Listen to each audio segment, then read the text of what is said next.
হ্যাঁ, আসসালামু আলাইকুম। আশা করি সবাই ভালো আছেন এবং সুস্থ আছেন। কাইন্ডলি একটু কমেন্টে জানাবেন যে সব কিছু ক্লিয়ার আছে কিনা।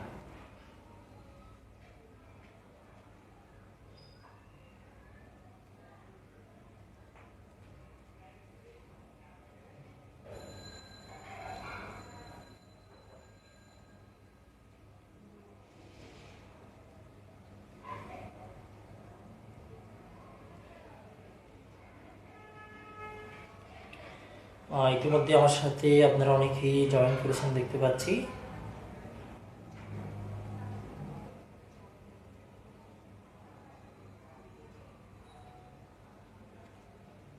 হোপফুলি সব কিছু ক্লিয়ারই আছে।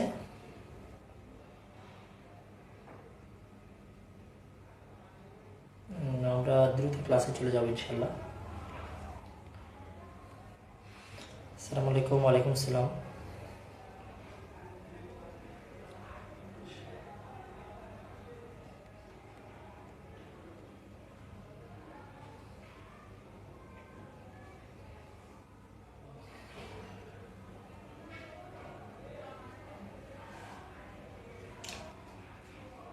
গতকালের ক্লাসটি ক্লিয়ার ছিল কিনা একটু কমেন্টে জানাবেন। গতকালের ক্লাসটি ক্লিয়ার ছিল কিনা, সব কিছু বুঝেছেন কিনা একটু ক্লিয়ারলি জানাবেন। আমরা দ্রুত ক্লাসটি শুরু করবো। আসসালামু আলাইকুম sir, clear, thank you so much.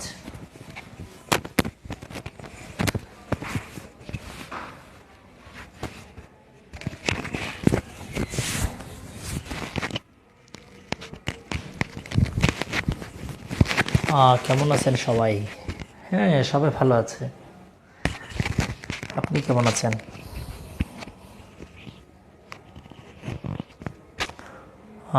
নমস্কার দাদা, নমস্কার।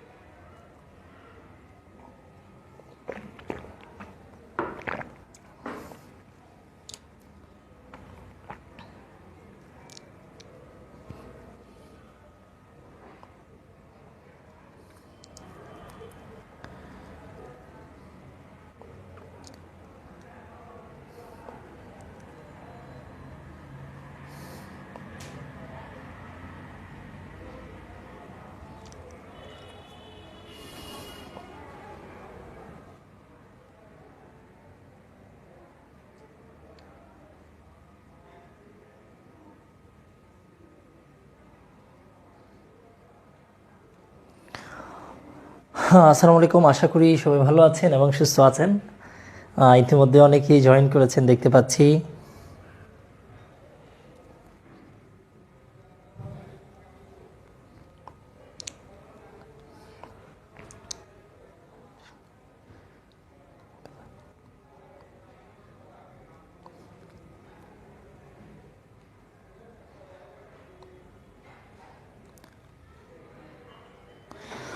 ওকে, আপনাদের কমেন্টগুলো দেখার চেষ্টা করছি।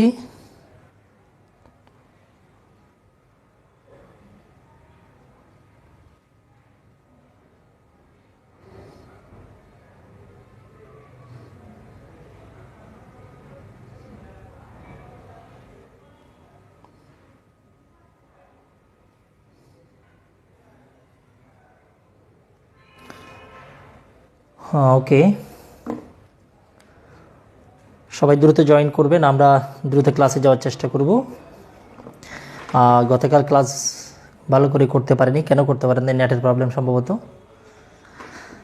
ইতিমধ্যে আর অনেকেই আপনারা জয়েন করেছেন দেখতে পাচ্ছি। আমরা দ্রুত ক্লাসটা শুরু করতে চাই। অনেকগুলো বিষয় নিয়ে আমরা আলোচনা করব, যে বিষয়গুলো আমাদের জন্য মোস্ট ইম্পর্টেন্ট।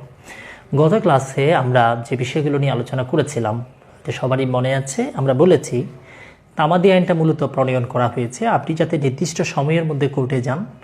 নির্দিষ্ট সময়ের মধ্যে যদি কোর্টে আপনি না যান, সেই ক্ষেত্রে এভিডেন্সগুলো কিন্তু শেষ হয়ে যাবে, সাক্ষীরা মারা যেতে পারে, আরও অনেকগুলো প্রবলেম ক্রিয়েট হতে পারে। আর প্রবলেমগুলো আরও নতুন নতুন প্রবলেম নিয়ে আসতে পারে। এই জন্য আপনার একটা নির্দিষ্ট সময় ধরে দেওয়া হয়েছে, আপনি কতদিনের মধ্যে আদালতে যাবেন। ওই সময়ের মধ্যে যদি আদালতে আপনি যেতে না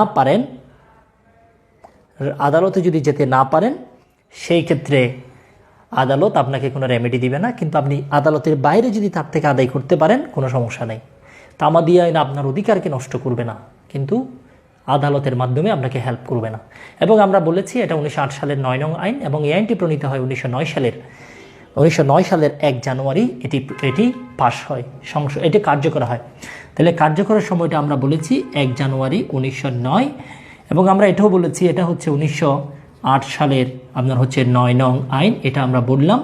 এরপর আমরা সেকশন 3-তে বলেছি shall be dismiss.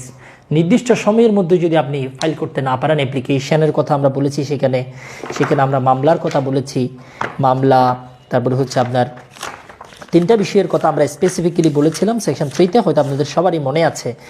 Suit, appeal এবং অ্যাপ্লিকেশন যদি নির্দিষ্ট সময়ের মধ্যে করতে না পারেন, বলা হচ্ছে শ্যাল বি ডিসমিস। সেকশন 3-তে স্পষ্ট করে বলা আছে শ্যাল বি ডিসমিস, স্পষ্ট করে বলা আছে শ্যাল বি ডিসমিস। এরপর আমরা সেকশন 4-এ যে বিষয়টা বলেছিলাম, যেদিন আমাদের মেয়াদ শেষ হবে, এখন সারাদিন আমি সময় পাইনি, সারাদিন জীবন সময় পাইনি, যেদিন আমাদের সময়টা শেষ হবে সেদিন আমি কোর্টে গেলাম, দেখলাম যে সেদিন হচ্ছে অফ ডে। যেদিন আমাদের সময় 90 দিন ফিল আপ হচ্ছে, 1 বছর ফিল আপ হচ্ছে, 3 বছর ফিল আপ হচ্ছে, 6 বছর ফিল আপ হচ্ছে, সেদিন যদি কোর্ট যদি বন্ধ যদি থাকে, আমি এর পরের দিন গিয়ে, এর পরের কার্য দিবসে গিয়ে আমি মামলা ফাইল করতে পারবো। সেকশন 5-এ আমরা 5 ধরনের বিষয়ের ক্ষেত্রে কোর্ট আমাদেরকে চাইলে ক্ষমা প্রার্থনা করতে পারবে, কন্টিনিউশন অফ ডিলে করতে পারবে, মার্জনা করতে পারবে। দেরি যে করেছি সেটার জন্য অনুপস্থিতির ছুটি দরখাস্ত কোর্ট চাইলে মঞ্জুর করতে পারবে, যদি আমি কোর্টকে সাফিসিয়েন্ট কস্ট যদি দেখাইতে পারি। সেকশন 6-এ আমরা লিগ্যাল ডিসএবিলিটির কথা বলেছি। লিগ্যাল ডিসএবিলিটি যদি কারো যদি থাকে, সেই ক্ষেত্রে মামলার যখন কজ অফ অ্যাকশন অ্যারাইজ হচ্ছে সেই সময়ে যদি তার লিগ্যাল ডিসএবিলিটি থাকে, তার জন্য আমাদের গণনাটা স্টপ থাকবে। লিগ্যাল ডিসএবিলিটি বলতে আমরা বুঝিয়েছি মাইনর, ইডিয়ট এবং হচ্ছে ইনসেইন পারসন, এই বিষয়গুলোকে আমরা বলেছি লিগ্যাল ডিসএবিলিটি। এবং 2টা লিগ্যাল ডিসএবিলিটি যদি থাকে, তাহলে 2টা শেষ হওয়ার পরে, একটা শেষ না হতে আরেকটা লিগ্যাল ডিসএবিলিটি যদি আপনার আসে, সেই ক্ষেত্রে দুটোটা শেষ হওয়ার পরেই আমাদের সময়টা কাউন্ট হবে।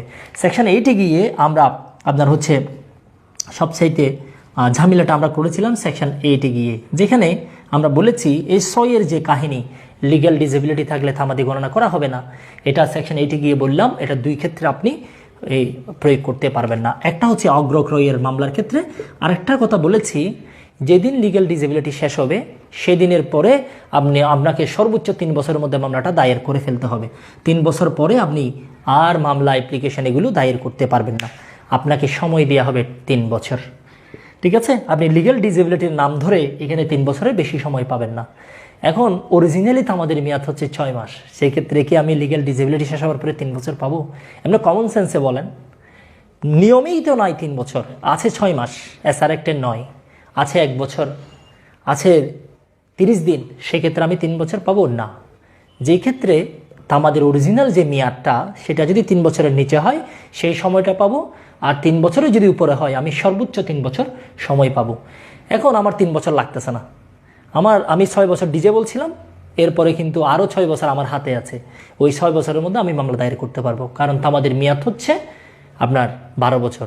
ওই মামলার জন্য, যে কোনো একটা মামলার জন্য আমি 1 বছর ডিজে বলছিলাম, সেকশন আর্টিকেল 120-তে বলা হচ্ছে যেই সব মামলার আমাদের মেয়াদ তামাদি আইনে বলা নেই সেগুলোর জন্য মেয়াদ হচ্ছে 6 বছর, যেমন ডিক্লারেশন সুট। তাহলে সেই ক্ষেত্রে আমি 6 বছরের মধ্যে মামলাটা দায়ের করতে পারবো। এখন যেহেতু 1 বছর ডিজেবল ছিলাম, আরও 5 বছরের মধ্যে মামলা দায়ের করতে পারবো, আমার এই 3 বছরের দিকে থাকানোর দরকার নেই। ওকে, এই বিষয়গুলো নিয়ে আমরা গত ক্লাসে কথা বলেছি, হোপফুলি আপনারা ক্লাসটি এনজয় করেছেন। ওকে, এবারে আমরা অনেকেই আপনারা জয়েন করেছেন দেখতে পাচ্ছি, অনেকেই জয়েন করেছেন। ফারহানা তাপসী জয়েন করেছে, যিনি মাস্টার্সে 4 পেয়েছিলেন, 4 first class from south east university. আচ্ছা, ওকে অনেকদিন পরে দেখলাম, এই জন্য নামটা মেনশন করলাম। উনি ভীষণ ব্যস্ত, ওনাকে দেখা যায় না আজকাল, হঠাৎ করে আজকে ক্লাসে আপনাকে পেয়ে গেলাম। তো যাই হোক, আপনারা আরও অনেকেই জয়েন করেছেন দেখতে পাচ্ছি। যাই হোক, এবার আমরা আজকের ক্লাসটাতে জয়েন করি। আজকের যে টপিকটা আছে, এই টপিকটা আমাদের জন্য মোস্ট ইম্পর্টেন্ট, এই বিষয়গুলো নিয়ে আমরা আলোচনা করতে চাই। স্যার, ধারা 8-এর উদাহরণ 4 নম্বরটা একটু বলবেন। ধারা 8-এর মধ্যে উদাহরণ 4 নম্বর কী দেয়া আছে আমরা একটু দেখার চেষ্টা করি। উদাহরণ 4, আচ্ছা, উদাহরণ 4, উদাহরণ প্রিলিমাস্টারে 3টা দিয়েছি। না, নেট ঠিক আছে, নেট ঠিক আছে, দয়া করে একটু বলবেন। আচ্ছা, অনেকগুলো প্রবলেম দিয়েছেন। আচ্ছা, এগুলো থাক, আগে আমরা একটু কভার করে আসি, দেন এরপরে আমরা উদাহরণগুলো এক্সপ্লেন করার চেষ্টা করব। মামলা করা তামাদির মেয়াদ 6 মাস, রহিম 5 বছর অপারগ ছিল, এক্ষেত্রে আদালত কি তামাদির মেয়াদ 6 মাস নাকি 3 বছর পর্যন্ত সময় বাড়াতে পারে? দয়া করে, এটা তো বলেছি ইতিমধ্যেই, তামাদের মেয়াদই তো 6 মাস। তামাদের মেয়াদ যদি 3 বছরের নিচে হয়, ওই 8-এর 3 বছরের সুবিধাটা আপনার জন্য নয়, এটা 3 বছরের নিচে হলে এই সুবিধাটা আপনি পাবেন। ওকে, এবারে আমরা সেকশন 12 থেকে স্টার্ট করতে চাই, যে বিষয়টা নিয়ে স্টার্ট করার কথা ছিল, আমরা সেকশন 12 থেকে স্টার্ট করতে চাই। মোস্ট ইম্পর্টেন্ট অনেকগুলো বিষয় নিয়ে আমরা আলোচনা করব। সেই ক্ষেত্রে ইরেলিভেন্ট ডিসকাশন, ইরেলিভেন্ট কমেন্টস আমরা করব না বা দেখব না, কারণটা হচ্ছে আমাদের সিলেবাসটা অনেক বড়। আপনি লেকচারে বলেছেন 6 মাস, কিন্তু আপনার গাইড বইয়ে উল্লেখ করেছেন 3 বছর, আমার গাইড বইয়ে উল্লেখ করেছি 3 বছর, কোনটা সঠিক? আমি যেটা বলেছি আমার গাইড বইয়ে সেটাই আছে। এটা হচ্ছে আপনার লেক অফ আন্ডারস্ট্যান্ডিং হতে পারে, অথবা আমার মিস্টেক হতে পারে। তবে আমি যতটুকু বলেছি বা যতটুকু জানি আমি ঠিকটাই বলেছি। আমি একটু দেখার চেষ্টা করি আপনি কোথায় পেয়েছেন সেটা। গাইড, আচ্ছা, ওকে। মামলা করা তামাদির মেয়াদ 6 মাস, রহিম 5 বছর অপারগ ছিল, এই ক্ষেত্রে রহিম অপারগতা শেষ হওয়ার পর রহিম 6 মাস সময় পাবে, ঠিকই তো আছে। কোথায় পেয়েছেন আপনি বলেন? আশরাফ আলী খান লেকচারে বলেছেন 6 মাস, কিন্তু আপনার গাইড বই উল্লেখ করেছেন 3 বছর। কোথায় আছে? কোথায় করেছি? এখানে ছবি দেন কোথায় করেছি, সেটা বিষয়টা ক্লিয়ার করবেন। আমি যেটা বলেছি বইয়ে সেটাই লেখা আছে, মানে আমি এখনও আমার প্রিলিমাস্টারে কন্ট্রাডিক্টরি কথা বলিনি। কন্ট্রাডিক্টরি কথা বললে সেটা আমি ক্লিয়ারলি বলবো, কোনো সমস্যা নেই। আমার বই ভুলের ঊর্ধ্বে নয়, আমার ক্লাস ভুলের ঊর্ধ্বে নয়। আমারও ভুল আছে, আমার বইয়েরও ভুল থাকতে পারে, তবে ভুল যদি আমি পাই সেটা আপনাকে জানাবো। এবারে আমরা সেকশন 12 থেকে স্টার্ট করতে চাই, যে বিষয়টা আমাদের জন্য মোস্ট ইম্পর্টেন্ট। ওকে, আজকের ক্লাসে এখন আমরা যে বিষয়টা পড়বো সেই বিষয়টা হচ্ছে, ওটা পুরান বই, ভুল আছে। পুরান বই পড়বেন না, সবসময় আপডেটেড বই পড়বেন। এই বইটার কথা, এই বইটা পড়াচ্ছি আমি, ঠিক আছে? এটা পুরাতনে তো অনেকগুলো মিস্টেক ছিল, আমরা এগুলো কারেকশন করেছি। এই বিষয়টা একটু ঝামেলা ছিল, আইন পাড়ের 3 বছর ছিল। প্রিলিমিনারি পরীক্ষার জন্য শুধুমাত্র প্রিলিমাস্টার ইটস এনাফ, এর বাইরে কোনো গাইড বই দেখার দরকার আছে বলে, আদৌ দরকার আছে বলে আমি মনে করছি না।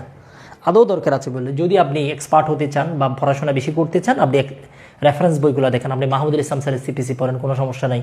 আপনি জহুরুল হকের সিআরপিসি পড়েন, আপনি বিচারপতি হামিদুল হক স্যারের বিচার প্রক্রিয়া পড়েন, তারপর আপনি আব্দুর রহমান হাওলাদার স্যারের থামাদি আইন পড়েন, সুনির্দিষ্ট প্রতিকার আইন পড়েন, ইটস ওকে। কিন্তু গাইড বই যদি পড়তে চান, ইটস এনাফ। এবং পরীক্ষার জন্য যদি পড়তে চান, প্রিলিমিনারি পরীক্ষার জন্য প্রিলিমাস্টার হচ্ছে এনাফ। ওকে, এর বাইরে পরে সময় নষ্ট করার দরকার আছে বলে আমি মনে করছি না। এবারে আমরা সেকশন 12 নিয়ে স্টার্ট করতে চাই। সেকশন 12 পড়ার সময় একটা বিষয় দেখেন তো, প্রিলিমাস্টারের পেজ নাম্বার 715 থেকে আমরা স্টার্ট করলাম। এখানে লেখা আছে তামাদির মেয়াদ গণনা, তামাদির মেয়াদ কাউন্টিংয়ের যে বিষয়টা বলা আছে সেকশন 12 থেকে স্টার্ট করে সেকশন 25। রিটেনের ক্ষেত্রে আপনারা হয়তো প্রশ্ন দেখতে পারবেন, প্রশ্ন আসতে পারে computation of period of limitation সম্পর্কে আপনি ব্যাখ্যা করুন, আপনি বর্ণনা করুন। তখন এই সেকশনগুলো সিরিয়ালে লিখে দিলে হয়ে যাবে। অনেকে কিন্তু এগুলোতে প্রবলেমে পড়ে যায়। তাহলে এখানে যে ক্যাপশন হেডলাইনটা দেওয়া আছে, তামাদির মেয়াদ গণনার বিধান লিখুন, তখন আপনাকে সেকশন 12 থেকে লেখা স্টার্ট করতে হবে, 12 থেকে 25 পর্যন্ত যাইতে হবে। এই জন্য একটু মার্ক করে দিলাম। এবার আসেন আমরা সেকশন 12টা একটু দেখার চেষ্টা করি, যেটা পরীক্ষার জন্য গুরুত্বপূর্ণ। তাহলে তামাদির মেয়াদ যখন আপনি কাউন্ট করবেন, তখন কিছু সময় আপনাকে বাদ দিতে হবে। কোন কোন সময়গুলো বাদ দিবেন আপনি স্পেসিফিক করে বলা আছে। মামলা, আপিল, দরখাস্তের মেয়াদ যেদিন শুরু হবে, গণনা যেদিন শুরু করবেন। আমরা গতকাল মামলা করার তামাদির মেয়াদের কথা বলেছি। দেন মোহরের ক্ষেত্রে কয় বছর, তারপরে হচ্ছে যেখানে বিধান নাই সেখানে কয় বছর, দলিল বাতিলের কয় বছর, রদের কয় বছর। কিন্তু অনেকগুলো অ্যাপ্লিকেশন আছে, এগুলো তো হচ্ছে আবার অনেকগুলো আপিলেরও আমাদের মেয়াদ আছে। যেমন ডেথ পেনাল্টির এগেইনস্টে যখন আমরা আপিল করব 7 দিনের মধ্যে আপিল করতে হবে। খালাসের বিরুদ্ধে যখন আমরা আপিল করব সেই ক্ষেত্রে আমাকে 6 মাসের মধ্যে আপিল করতে হবে। আমি যখন জেলা জজের কাছে আপিল করব আমাকে 30 দিন আপিল করতে হবে। আমি যখন হাইকোর্ট ডিভিশনে আপিল করব আমাকে 90 দিনে করতে হবে। আমি যখন আপনার হচ্ছে এই সিআরপিসিতে হাইকোর্টে যখন আপিল করব 60 দিনের মধ্যে করতে হবে। আমি যখন হাইকোর্ট ছাড়া অন্যান্য কোর্টে সিআরপিসি অনুসারে আপিল করব আমাকে 30 দিনে করতে হবে। তাহলে এখানে শুধুমাত্র মামলা নয়, আপিলের ক্ষেত্রেও আমাদের বিধান আছে, অ্যাপ্লিকেশনের ক্ষেত্রেও আমাদের বিধান আছে, অ্যাপ্লিকেশনের ক্ষেত্রেও আমাদের কি আছে, বিধান আছে। এখন সেকশন 12-এ বলা হচ্ছে, এখন আপনি একটা আপিল করবেন, আপনি একটা আপনার হচ্ছে মামলা করবেন বা আপিল করবেন বা দরখাস্ত করবেন, যেদিন থেকে মেয়াদটা কাউন্টিং স্টার্ট হবে সেই দিনটা কাউন্টিংটা বাদ। তাহলে যেদিন আরম্ভের দিন, তাহলে যেদিন আরম্ভ হবে, যেদিন স্টার্ট হবে সেই দিনটা বাদ। আরম্ভের দিনটা কি যাবে, এটা গণনা করার সময় 90 দিন, 30 দিন, 60 দিন গণনা করার সময় ওই দিনটা বাদ। নাম্বার 2-তে বলা আছে রায় ঘোষণার দিন। এখন আপনি রায় ঘোষণার দিন, আপনি একটা মামলায় রায় হলো, রায়ের বিরুদ্ধে আপনি আপিল করবেন। তো আমরা সবাই জানি রায়ের এগেইনস্টে যদি আপিল দায়ের করি, আপনার সেই ক্ষেত্রে কিন্তু রায়ের কপি দিতে হয়। এখন সেই ক্ষেত্রেও কিন্তু একটা টাইম লিমিটেশন আছে। যেমন আপিলের মেয়াদের কথা আমি বললাম, 30 দিন, 60 দিন, 90 দিন, 6 মাস, তারপরে হচ্ছে 7 দিন। তখন যেদিন রায় ঘোষণা করবে এই সময়টা বাদ, এই দিন বাদ দিয়ে আমরা পরের দিন থেকে আমাদের মেয়াদটা গণনা স্টার্ট করব। আর একটা কথা বলা আছে, অনেক সময় না, আপনি যখন আপিল করতে যাবেন, রিভিশন করতে যাবেন, আপনাকে রায়ের নকলটা কিন্তু সাথে অ্যাটাচ করে দিতে হয়, সার্টিফাইড কপি, রায়ের নকল। এই নকলটা আপনি তো সাথে সাথে পাবেন না, এটা নেওয়ার জন্য কিন্তু কিছুদিন সময় লাগে। এই নেওয়ার জন্য যে সময়টা লাগবে তা আমাদের সময় গণনা করার সময় ওই সময়টা বাদ দিবেন। এরপরে আমরা জানি আরবিট্রেশন কাউন্সিল, যে সালিসি পরিষদ যেগুলো গঠিত হয়, সেখানে যে রায়টা দেয় ওটাকে আমরা বলি অ্যাওয়ার্ড, রুয়েদাদ বলি। অ্যাওয়ার্ডও বলি আমরা, রুয়েদাদও বলি। আমরা অ্যাওয়ার্ডও বলি, রুয়েদাদও বলি। তাহলে এই রুয়েদাদ বা অ্যাওয়ার্ড উত্তোলন করতে যতদিন সময় লাগবে, এই সময়টাও আমাদের যে সময়টা আছে কাউন্টিং যখন করবেন ওই সময় থেকে বাদ দিবেন। তাহলে সেকশন 12-এর মধ্যে যে বিষয়গুলো বলা আছে একেবারে স্পেসিফিক করে আমরা বলেছি, এগুলো পরীক্ষায় কিন্তু প্রশ্ন আসবে। তাহলে দেখেন, আমরা ইংলিশটা যদি একটু করে দেখি, বাংলাটা সবাই পারবেন, ইংলিশটা যদি একটু দেখি, exclusion of time in legal proceeding. তাহলে কিছু সময় বাদ, কোন সময়গুলো বাদ? In computing the period of limitation prescribe for any suit, appeal, application. সুটের জন্য, আপিলের জন্য, অ্যাপ্লিকেশনের জন্য যেই সময়টা প্রেসক্রাইব করা আছে, বর্ণনা করা আছে, দেওয়া আছে, সেটা যখন আপনি গণনা করবেন, the day from which such period is to be reckon shall be excluded. যেদিন থেকে আপনি সময়টা গণনা স্টার্ট করবেন ওই দিনটা বাদ। তাহলে 30 দিন মেয়াদ, তাহলে 30 দিন যেদিন থেকে গণনা স্টার্ট করবেন, 10 তারিখ থেকে, 10 তারিখ বাদ দিয়ে হিসাব করবেন, 11 থেকে এটা কাউন্টিং শুরু করবেন।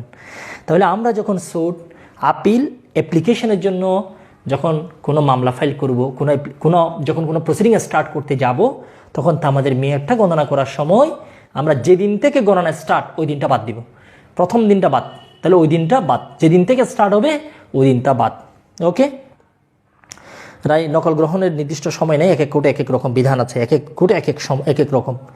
এরপরে আবার দেখেন 2 নম্বরে বলা হচ্ছে 12(2) in computing the period of limitation prescribe for an appeal. তাহলে আপিলের জন্য কিন্তু একটা নির্দিষ্ট সময় আছে, কতদিনের মধ্যে আপনি আপিল করবেন। An application for leave to appeal, অথবা লিভ টু আপিলের একটা অ্যাপ্লিকেশন আপনি দিবেন, অথবা an application for review of judgment, অথবা কোনো একটা রায়ের আপনি কি করবেন, জাজমেন্টের রায়ের একটা রিভিউ করবেন। তাহলে কোনো একটা রিভিউর দরখাস্ত, লিভ টু আপিলের দরখাস্ত, অথবা আপনার হচ্ছে একটা আপিল। আপনি যখন ফাইল করবেন তখন আমাদের মেয়াদটা গণনা করার সময় ওই রায় যেদিন ঘোষণা করা হবে বলা হচ্ছে দ্য ডে অন হুইচ, যেই দিন the judgment complaint of was pronounce. তাহলে জাজমেন্টটি যেদিন ঘোষণা করা হবে সেই দিনটা বাদ। তাহলে জাজমেন্ট যেদিন ঘোষণা করবে দিনটা বাদ। যেদিন মামলা, আপিল, অ্যাপ্লিকেশনের সময় গণনা স্টার্ট হবে ওই দিন বাদ। রায় বা নকল নিতে যে সময়টা লাগে ওই সময়টা বাদ। রুয়েদাত নিতে যে সময়টা লাগবে ওই সময়টা বাদ দিয়ে আমরা হিসাব করব, ওই সময়টা বাদ দিয়ে আমরা হিসাব করব। ওকে, রুয়েদাতকে ইতিমধ্যে আমরা বলেছি। আরবিট্রেশন অ্যাক্টের কথা আপনারা পড়েছেন। আরবিট্রেশন অ্যাক্টের অধীনে যখন কোনো একটা সালিস যখন হয়ে যায় তখন আরবিট্রেশন কাউন্সিল, যেমন ইউনিয়ন পরিষদও কিন্তু আরবিট্রেশন কাউন্সিল হয়, তারা যখন কোনো সিদ্ধান্ত দেয় ওই সিদ্ধান্তটাকে আমরা বলি রুয়েদাত বা অ্যাওয়ার্ড। ওকে, আপনারা এখনও পড়ে আছেন, এটা হচ্ছে একেবারেই ইরিলিভেন্ট ডিসকাশন। কমেন্ট এখানে একজনে করেছে, সেটা আমি রিপ্লাই করব, আপাতত আপনারা রিপ্লাই করার দরকার নেই, কারণ আমরা এখন সেকশন 12-এ আছি। আমরা 12-এর মাঝখানে এখানে কমেন্ট পাস করার দরকার আছে বলে আমি মনে করছি না। কনফিউশন থাকলে কমেন্ট দিয়ে রাখেন, আমি দেখে রিপ্লাই করব। 3 বছরের নিচে হলো আবার শেষ এই সময়টা পাবে, আন্ডার আর 3 বছরের সুবিধা তখন যাই হোক, যদি তারপরে কনফিউশন থাকে ইনবক্সে নক দিবেন, আমার ইনবক্সে নক দিবেন, আমি এক্সপ্লেন করার চেষ্টা করব। ওকে, এরপর আমরা এখানে যে প্রশ্নগুলো আছে প্রশ্নগুলো যদি একটু দেখি হোপফুলি আপনাদের ক্লিয়ার হবে। এখানে যে 4টা প্রশ্ন পরীক্ষা আসছে, অ্যাডভোকেসি 2013-তে একটা প্রশ্ন আসছে, এগুলো আপনারা পারবেন। একটা আপিল দায়েরের তামাদির মেয়াদ গণনার ক্ষেত্রে বাদ যাবে কোনটা? সহজেই পারা যাচ্ছে, রায় এবং ডিগ্রির জাবেদা নকল পেতে বেআইনি সময়, জাবেদা নকল বা সার্টিফাইড কপি। নিষেধাজ্ঞা ডিগ্রি জারির দরখাস্ত দাখিলের মেয়াদকাল গণনা করা হয় কখন থেকে? ডিগ্রির সই-মুহুরি নকল প্রাপ্তির তারিখ থেকে। ওকে, কোন কারণে ব্যয়িত সময়কাল আপিল দায়েরের ক্ষেত্রে নির্ধারিত তামাদির মেয়াদের সাথে যোগ হবে রায়ের নকল সংগ্রহ? তামাদির মেয়াদের কত ধরনের অনুযায়ী জাবেদা নকল গ্রহণের ব্যয়িত সময়, এটা হচ্ছে সেকশন 12, এটা আমরা সবাই পারবেন।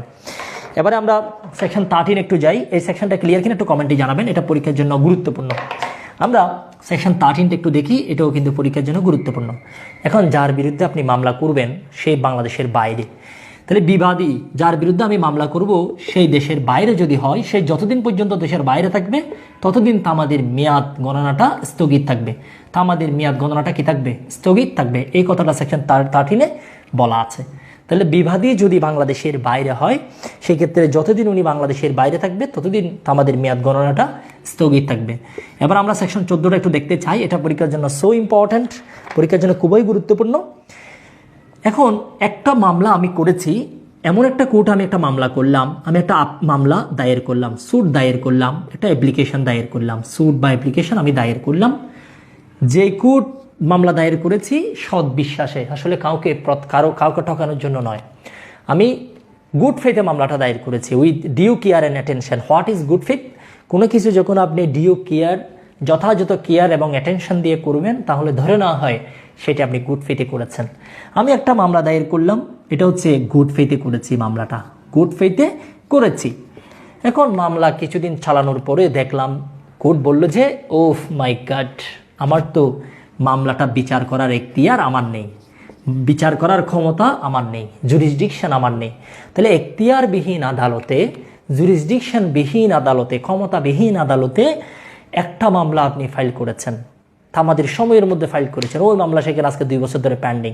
2 বছর পরে কোর্ট বললো যে আমার তো এখতিয়ার নাই, তাহলে মামলাটা আপনাকে কোর্ট ফেরত দিবে। এখন ঠিক সেম বিষয়টা নিয়ে পরবর্তীতে তো আপনি যখন মামলা করতে যাবেন, আপনি তার একটা কোর্টে চলে যাবেন, যে কোর্টের কি আছে, এখতিয়ার আছে, সেই কোর্টে যাবেন। তখন সেই কোর্ট তো প্রশ্ন করবে আমাদের মেয়াদ তো শেষ, আপনি এতদিন পরে কেন আসলেন? বলা হচ্ছে কেউ যদি গুড ফেইথে এখতিয়ারবিহীন আদালতে মামলা দায়ের করার পরে দেখলো যে এখতিয়ার নেই, সেই ক্ষেত্রে এখানে যে সময়টা ব্যয় হবে, এখতিয়ারবিহীন আদালত উনি যে সময়টা ওনার কাটবে, সেই সময়টা নতুন যখন একটা মামলা করতে উনি যাবে, সেই সময় তামাদের মেয়াদ যখন গণনা করবে, আপনি সঠিক সময়ে আসছেন কিনা, এই কোর্টে যে উনি 1.5 বছর পর্যন্ত ছিল, 18 মাস যে কোর্টে মামলাটা পেন্ডিং ছিল, এই 18 মাস এখান থেকে বাদ যাবে, তামাদের মেয়াদ থেকে গণনা করার সময় বাদ যাবে। 18 মাস যে উনি কোর্টে ছিল, যে কোর্টের এখতিয়ার ছিল না, কিন্তু সেটা উনি জানতেন না, উনি না জেনে না বুঝে এখতিয়ারবিহীন আদালতে মামলা ফাইল করেছিলেন। এখন সেখানে উনি 18 মাস ছিলেন, ঠিক আছে, ওনার তামাদের মেয়াদ শেষ হবে আর 10 দিন বাকি ছিল, সাথে সাথে উনি মামলা ফাইল করেছেন। এখন মামলা ফাইল করার পর ওনার 18 মাস শেষ, তাহলে 18 মাস শেষ মানে কি? ওনার তামাদের মেয়াদও শেষ। এখন কোর্ট বললো যে মামলা তো এটা আমার এখানে হবে না, তখন উনি নতুন আরেকটা কোর্টে উনি গেলেন, সেখানে কোর্ট বললো যে আপনার তামাদের মেয়াদটা অনেক আগে শেষ হয়েছে। তখন কোর্ট তামাদের মেয়াদটা কাউন্টিং করার সময় 10 বছর 10 মাস এইসব কাউন্টিং করার সময় এই 18 মাস যে সময়টা উনি এখতিয়ারবিহীন আদালতে কাটিয়েছেন, এই সময়টা বাদ দিবে। ক্লিয়ার কিনা কমেন্টে জানাবেন, এটা পরীক্ষার জন্য সো ইম্পর্টেন্ট। ওকে, এরপরে তাহলে আমরা সেকশন 14তে যে বিষয়গুলো আছে এগুলো একেবারে সামারি করার আমরা চেষ্টা করেছি। এখান থেকে পরীক্ষায় কিন্তু প্রশ্ন আসে। মোস্ট ইম্পর্টেন্ট যে বিষয়টা, এটা আসলে কোন ক্ষেত্রে প্রযোজ্য? এটা 2টা ক্ষেত্রে প্রযোজ্য। একটা হচ্ছে মূল মামলায় এনি স্যুট, অথবা হচ্ছে যে কোনো একটা অ্যাপ্লিকেশনের ক্ষেত্রে। স্যুট এবং অ্যাপ্লিকেশনের ক্ষেত্রে এই বিষয়টা প্রয়োগ করা যায়। ওকে, আচ্ছা, এবার আমরা আরেকটু সামনে যাই। যে বিষয়টা এখানে যে প্রশ্নগুলো আসছে, প্রশ্নগুলো আপনারা পারবেন, সহজ প্রশ্ন করা হয়েছে। তামাদি আইনের 1908-এর ধারা 14 প্রযোজ্য হয় না কোন ক্ষেত্রে?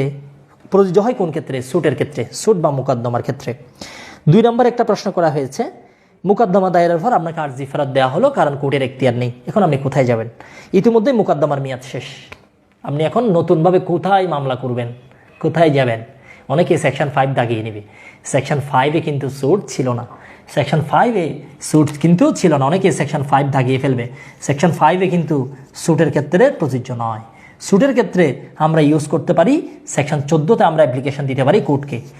তাহলে এখতিয়ারবিহীন আদালতে সময় চলে যাওয়ার কারণে তামাদির মেয়াদ শেষ। এখন কোর্টের কাছে আমরা সময়ের আমার যে তামাদি মওকুফের যে বিধানটা, আমি কোর্টকে অনুরোধ করবো, রিকোয়েস্ট করবো আন্ডার সেকশন 14। আমার সেকশন 5-এ যাওয়ার কোনো সুযোগ নেই, কারণ সেকশন 5 মূল মামলার ক্ষেত্রে প্রযোজ্য নয়। মামলা ফাইলিং করার সময় তো আদালতের এখতিয়ার আছে কিনা সেটা ঘোষণা দিতে হয়।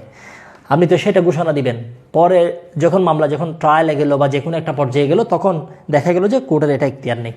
কোনো কারণে যদি কোর্ট যদি তখন বুঝতে পারে, তখন এই সিদ্ধান্তটা দিবে। এখানে স্পষ্ট করে বলা আছে, in computing the period of limitation prescribed for any suit the time during which the plaintiff has been prosecuted. তাহলে এখান থেকে কথাটা শুরু, during which the time during which the plaintiff has been prosecuted with due diligence another civil proceeding whether in a court of first instance or in a court of appeal against the defendant shall be excluded। ওই সময়টা বাদ। ওটা হইতে পারে আপনার হচ্ছে court of first ইনস্ট্যান্সে হইতে পারে, যে কোর্ট উনি মামলাটা করেছিল, অথবা এটা আপিলের ক্ষেত্রেও হইতে পারে, মামলাটা চলার পরে আপিলে চলে গেছে সেক্ষেত্রেও হলেও হইতে পারে, অথবা প্রথম উনি যে কোর্টে মামলাটা করেছিলেন ওই কোর্টেও হতে পারে। ওকে, এবার আমরা আরেকটু সামনে যাই, যে বিষয়টা আমাদের জন্য গুরুত্বপূর্ণ, 12, 13, 14। তাহলে 12তে আমরা বলেছি কোন কোন সময়টা, প্রথম দিন রায় আপনার হচ্ছে রায় ঘোষণার দিনটা বাদ, মামলা যেদিন স্টার্ট টাইমটা কাউন্টিং শুরু করবেন অ্যাপ্লিকেশন আপিল সেই সময়টা বাদ, রুয়াদাত উত্তোলনের সময়টা বাদ, নকল সার্টিফাইড কপি উত্তোলন করার জন্য যে সময়টা লাগে, জাবেদা নকল, সার্টিফাইড কপি যে সময়টা লাগবে, নকল যে সময়টা লাগবে ওই সময়টা বাদ। 13তে বলেছি বিবাদী যদি দেশের বাইরে থাকে ওই সময়ে তামাদির কাউন্টিংটা স্থগিত থাকবে। সেকশন 14-এ আমরা বলেছি মোস্ট ইম্পর্টেন্ট যে বিষয়টা, এখতিয়ারবিহীন আদালতে with due care and attention good faith আমি একটা মামলা ফাইল করেছিলাম, একটা অ্যাপ্লিকেশন ফাইল করেছিলাম, কিন্তু দীর্ঘদিন পরে কোর্ট আমাকে জানালো কোর্টের এখতিয়ার নেই, আমাকে আর্জিটা ফেরত দেওয়া হলো আরেকটা কোর্টে চলে যাওয়ার জন্য। আমি যখন নেট প্রবলেম নাকি না, নেট ঠিক আছে, আরেকটা কোর্টে যখন আমি যাব, তখন ওই কোর্ট যখন তামাদের সময়টা যখন কাউন্টিংয়ে স্টার্ট করবে, আপনার হচ্ছে ওই কোর্ট যখন তামাদের সময়টা যখন কাউন্টিংটা যখন স্টার্ট করবে আপনার, তখন ওই কোর্টে আমি যতদিন ছিলাম আগের এখতিয়ারবিহীন আদালতে ওই সময়টা বাদ যাবে। ওকে, আমরা এই বিষয়টা নিয়ে আলোচনা করলাম 12, 13, 14। আশা করি সবারই ক্লিয়ার, এর বাইরে থেকে প্রশ্ন করার কোনো সুযোগ এমসিকিউতে নেই। আমি যে বিষয়গুলো বলেছি এগুলো যদি ভালো করে বুঝতে পারেন, আপনি আশা করি পরীক্ষায় আনসার করতে পারবেন 12, 13 এবং 14। আর একটু সামনে চলি, যে বিষয়টা আমাদের জন্য মোস্ট ইম্পর্টেন্ট, সেকশন 15, 16, 17 আমরা রাখবো, আমরা 18তে চলে যাচ্ছি। Effect of fraud, clear net. 18তে চলে যাচ্ছি মোস্ট ইম্পর্টেন্ট, ফ্রড। পরীক্ষায় প্রথম প্রশ্ন যেটা আসে, ফ্রড কোথায় আছে, লিমিটেশন অ্যাক্টের ফ্রড কোথায় আছে। একটা ছেলে তার প্রতারণা জীবনটা শুরু করে 18 বছর হওয়ার পরে, যখন সে প্রেমে পড়ে যায়, তখন আস্তে আস্তে সেই সকিনার সাথে প্রতারণা করা শুরু করে। এই যে প্রতারণা, 18 বছর থেকে প্রতারণা, ধারা 18তে আছে ফ্রড। পরীক্ষায় প্রশ্ন আসবে প্রতারণা লিমিটেশন অ্যাক্টের কোথায় আছে, 18তে আছে। আচ্ছা, 18তে কি আছে আমরা একটু দেখে ফেলি। ইফেক্ট অফ ফ্রড, প্রতারণা যদি কেউ করে সেই ক্ষেত্রে এটার ফলাফলটা কি হবে আমরা একটু দেখতে চাই। এখানে বলা হচ্ছে আপনার কোন একজন ব্যক্তি একটা মামলা সে দায়ের করতে পারবে, অথবা একটা দরখাস্ত দায়ের করতে পারবে। আমরা মামলা কখন দায়ের করতে পারবো? যদি কেউ আমার অধিকার হরণ করে সেটা তখন করতে পারবো। একটা দরখাস্ত তখনই দায়ের করতে পারবো কেউ যদি আমার রাইট যদি করে হরণ করে, না হলে আমি হুদাই কেন মামলা করব। এখন কেউ যে আমার অধিকার হরণ করেছে সেটাই তো আমি জানি না। মিস্টার রহিম আমার জায়গাটা করিমকে সেল করে দিয়েছে, জায়গা কিন্তু আমার, এটা তো আমি জানিই না। তাহলে প্রতারণার মাধ্যমে এটা সে করেছে সেটা আমি জানি না। সে প্রতারণার মাধ্যমে কাজটি করেছে যাতে আমি জানতে না পারি, সেই কাজটা করেছে আমি যাতে জানতে না পারি। তাহলে এখন যে দলিলটা সে করেছে এটা বাতিলের জন্য আমাকে সামনে তো কি করতে হবে, মামলা করতে হবে। জাহেদ, আমাকে মামলা করতে হবে সেটা বাতিলের জন্য।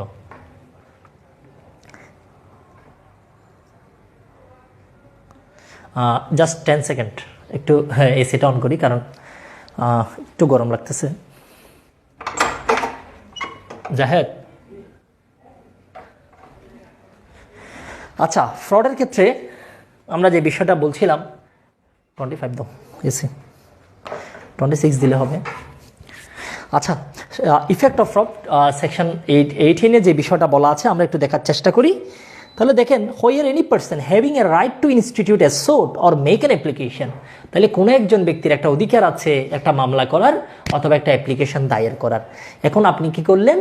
বাই মিনস অফ ফ্রড, প্রতারণার মাধ্যমে, been kept from the knowledge of such right or of the title on which it is founded, আপনি প্রতারণা করে তাকে সেটা জানতেই দিলেন না, আপনি প্রতারণার মাধ্যমে তাকে সেটা জানতে দিলেন না। তাহলে কোনো একজন ব্যক্তির একটা মামলা করার অধিকার আছে অথবা একটা অ্যাপ্লিকেশন করার অধিকার আছে। একটা মামলা করার অথবা একটা অ্যাপ্লিকেশন করার কি আছে? অধিকার। একটা মামলা করার, এক মিনিট। তাহলে কোনো একজন ব্যক্তির একটা মামলা করার অধিকার আছে অথবা একটা অ্যাপ্লিকেশন করার অধিকার আছে। এখন আপনি প্রতারণা করে বাই মিনস অফ ফ্রড, প্রতারণার মাধ্যমে আপনি ওনাকে দূরে রাখলেন, আপনি ওনাকে বিষয়টা জানতে দিলেন না, তাহলে এই ধরনের প্রতারণার কারণে উনি তো মামলাটা করতে পারে নাই, কারণ উনি তো জানেই না যে কখন ওনার জায়গা সেল হয়ে গেছে, ওনার থেকে এটা লুকানো হয়েছে, এটা কখন উনি বিষয়টা জানেও না। তখন বলা হচ্ছে এখানে ইম্পর্টেন্টলি যে বিষয়টা বলা আছে, by means of fraud been kept from the knowledge of such right or of the title on which it is founded, যেই মূলে উনি মামলাটা করতে পারতেন, যে সত্ত্বে, যে অধিকারে, এটা তো উনি জানে না। or where any document necessary to establish such right has been fraudulently concealed, যে দলিলটা পেলে উনি মামলাটা করতে পারতেন, এটা কিন্তু ওনার থেকে প্রতারণামূলকভাবে গোপন করা হয়েছে। তাহলে অধিকারটা ওনাকে জানতে দেয়া হয়নি, যে দলিলের মাধ্যমে উনি মামলা করতে পারতেন এটাও কিন্তু লুকিয়ে ফেলা হয়েছে। এখন কি হবে? The time limited for instituting a suit or making an application, এখন উনি যখন অ্যাপ্লিকেশন করবেন তখন তামাদের মেয়াদ কখন থেকে শুরু হবে? কমন সেন্সের বিষয়, যেদিন উনি বিষয়টা জানতে পারবে অথবা যেদিন দলিলটা ওনাদেরকে হাজির করতে বাধ্য করতে পারবে অথবা উনি যেদিন দলিলটা হাজির করতে পারবে উনি মামলাটা করতে পারবে। মামলাটা কার বিরুদ্ধে করবে এখানে বলে দিয়েছে। আপনি মামলা কার বিরুদ্ধে করবেন? Person guilty of the fraud, যে ফ্রড করেছে তার বিরুদ্ধে অথবা তার প্রতিনিধির বিরুদ্ধে, সহযোগীর বিরুদ্ধে মামলাটা করবেন, অথবা against any person claiming through him otherwise than in good faith for valuable consideration, অথবা তার থেকে আপনার হচ্ছে বিষয়টা যে ক্রয় করেছে বা যে নিয়েছে আপনি তার এগেইনস্টে মামলা করবেন। তাহলে যে আপনার বিরুদ্ধে ফ্রড করেছে অথবা তার সহযোগীর বিরুদ্ধে আপনি যখন মামলা করবেন, আপনার তামাদের মেয়াদ শুরু হবে যেদিন আপনি প্রতারণার বিষয়টা জানতে পারবেন সেদিন থেকে। আর যদি দলিল লুকানোর ক্ষেত্রে হয়, যেদিন আপনি দলিলটা হাজির করতে পারবেন অথবা তাকে হাজির করতে বাধ্য করতে পারবেন সেদিন থেকে প্রতারণার সময়টা, কাউন্টিংটা স্টার্ট হবে। একেবারে সিম্পল বিষয়, ইফেক্ট অফ ফ্রড। ঠিক আছে, এখানে স্পষ্ট করে বলা আছে, পিলি মাস্টারের পেজ নাম্বার 719-এর মধ্যে বলা আছে কখন থেকে সময়টা কাউন্ট হবে।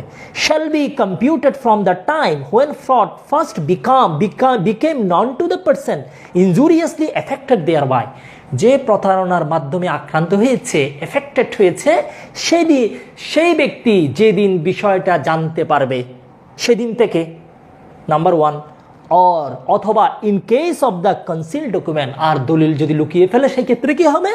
when the first had the means of producing it, যেদিন এটা উনি সাবমিট করতে পারবে কোর্টের কাছে, or compelling its production, অথবা কোর্টের সামনে প্রোডাকশন করার জন্য, সাবমিট করার জন্য বাধ্য করতে পারবে। তাহলে এখানে দুইটা বিষয় বলা আছে। আপনারা অবশ্যই ইংলিশটা একটু মিলিয়ে নেবেন, ইংলিশ না পারলে লতে মজা নেই, আপনাকে ইংলিশ পড়তেই হবে। পরীক্ষায় হুবহু ইংলিশ টার্ম তুলে দিয়ে বলবে এক্সপ্লেন ইট, কোথায় থেকে ব্যাখ্যা করবেন? আপনি তো ইংলিশটা বুঝেনি না, ইংলিশও পারতে হবে, বাংলাও পারতে হবে, দুইটা সমান তালে লাগবে ওকে পরীক্ষার জন্য বর্তমানে। তাহলে আমরা ইফেক্ট অফ ফ্রড কখন থেকে করে? একটা ছেলে ফ্রড করা শুরু করে 18 বছর বয়স থেকে, আর মেয়ে কখন থেকে করে সেটা আমরা না বলি, এটা মেয়েরা যেটা বলে সেটাই সত্য। আর ঠিক আছে, ওই বিষয়ে আর্গুমেন্ট নেই। আর তাহলে 18তে আমরা যে বিষয়টা বললাম ফ্রডের প্রভাব কি, তাহলে ফ্রডের প্রভাব বলা হচ্ছে আপনি একটা মামলা করতে পারবেন, করার অধিকারী অথবা একটা অ্যাপ্লিকেশন দেওয়ার অধিকারী, কিন্তু সেই বিষয়টি আপনাকে জানতে দেওয়া হয়নি, অথবা কোনো একটা দলিলের উপর আপনি মামলাটা করতে পারতেন যদি দলিলটা পেতেন, এখন দলিলটা কনসিল করা হয়েছে, লুকানো হয়েছে। তাহলে কখন থেকে তামাদের মেয়াদ শুরু হবে? আপনি যখন ওই প্রতারকদের বিরুদ্ধে মামলা করতে যাবেন, বলা হচ্ছে সেদিন থেকে তামাদের মেয়াদ শুরু হবে যেদিন ইনজুরিয়াসলি এফেক্টেড পারসন বিষয়টা জানবে সেদিন থেকে, অথবা যেই দলিলটা কনসিল করা হয়েছে, কনসিল ডকুমেন্টটা আপনি যদি কোর্টের কাছে সাবমিট করতে পারেন অথবা প্রোডাকশনের জন্য আপনি যদি বাধ্য করতে পারেন। স্যার রেজিস্ট্রার অফিস থেকে তো দলিল এনি টাইম উঠানো যায়, দলিল আপনি জানলেন উঠাবেন, আপনি তো জানানেই না যে কখন দলিল করছে, এটা তো আপনি জানানেই না, আপনি উঠাবেন কীভাবে? ওকে, তাহলে আমরা এই ফ্রডের বিষয়ে আশা করি আর কারো প্রবলেম হওয়ার কথা নয়। রিটার্নে কিন্তু পরীক্ষায় প্রশ্নটা আসবে, আপনার হচ্ছে ফ্রড নিয়ে আপনার ইফেক্ট অফ ফ্রডের টিকে আসবে 2-3 নম্বরের, এটা পরীক্ষায় লিখতে হবে। টাকা ধার দিয়ে প্রতারণা করে থাকলে তখন কি করা যাবে? টাকা ধার নিয়ে যদি প্রতারণা করে তখন তো আপনি পেনাল কোডে মামলা করবেন। পেনাল কোডে সেকশন 406-এ মামলা করার বিধান আছে, 420-তে মামলা করার বিধান আছে, ওটা অন্য বিষয়, ঠিক আছে, এটা অন্য বিষয়। আপনার ইফেক্ট অফ ফ্রড এটা সিআরপিসির ক্ষেত্রে প্রযোজ্য নয়। আমরা তো আগেও বলেছি তামাদি আইন সিআরপিসির আপিলের ক্ষেত্রে প্রযোজ্য, শুধুমাত্র সিআরপিসির ফৌজদারি আপিল ছাড়া সিআরপিসিতে এটা প্রযোজ্য নয়। প্রতারণার বিষয়ের বই থেকে তামাদি গণনা আরম্ভ হবে, শুধু এটা না, আরও একটা কথা বলা আছে, আর যদি দলিল যদি গোপন করে যেদিন আপনি কি করতে পারবেন, সর্বপ্রথম যেদিন উত্থাপন করতে পারবেন অথবা সেটি বাধ্য করতে পারবেন। ক্লিয়ার কিনা কমেন্টে জানাবেন। এবার আমরা আরেকটু সামনে যাই, যেটা আমাদের জন্য মোস্ট ইম্পর্ট্যান্ট, সেকশন 19। এটা একটু দেখার চেষ্টা করি, আমি কিন্তু খুব স্লোলি যাচ্ছি এবং বিষয়গুলো ব্রিফলি কনসাইসলি আপনাদেরকে সাবমিট করার চেষ্টা করছি যাতে সহজে বুঝতে পারেন। এখানে আননেসেসারি কথা বলে ক্লাস লেংদি করার কোনো ইন্টেনশন আমার নেই। 12, 13, 14 এবং এরপর আমরা আলোচনা করলাম সেকশন 18, কারণ হচ্ছে প্রতারণা করবে 18 বছর বয়সে। 19 হচ্ছে অ্যাকনলেজমেন্ট বা স্বীকৃতি, অ্যাকনলেজমেন্ট বা হচ্ছে আপনার স্বীকৃতি, এটা মোস্ট ইম্পর্টেন্ট।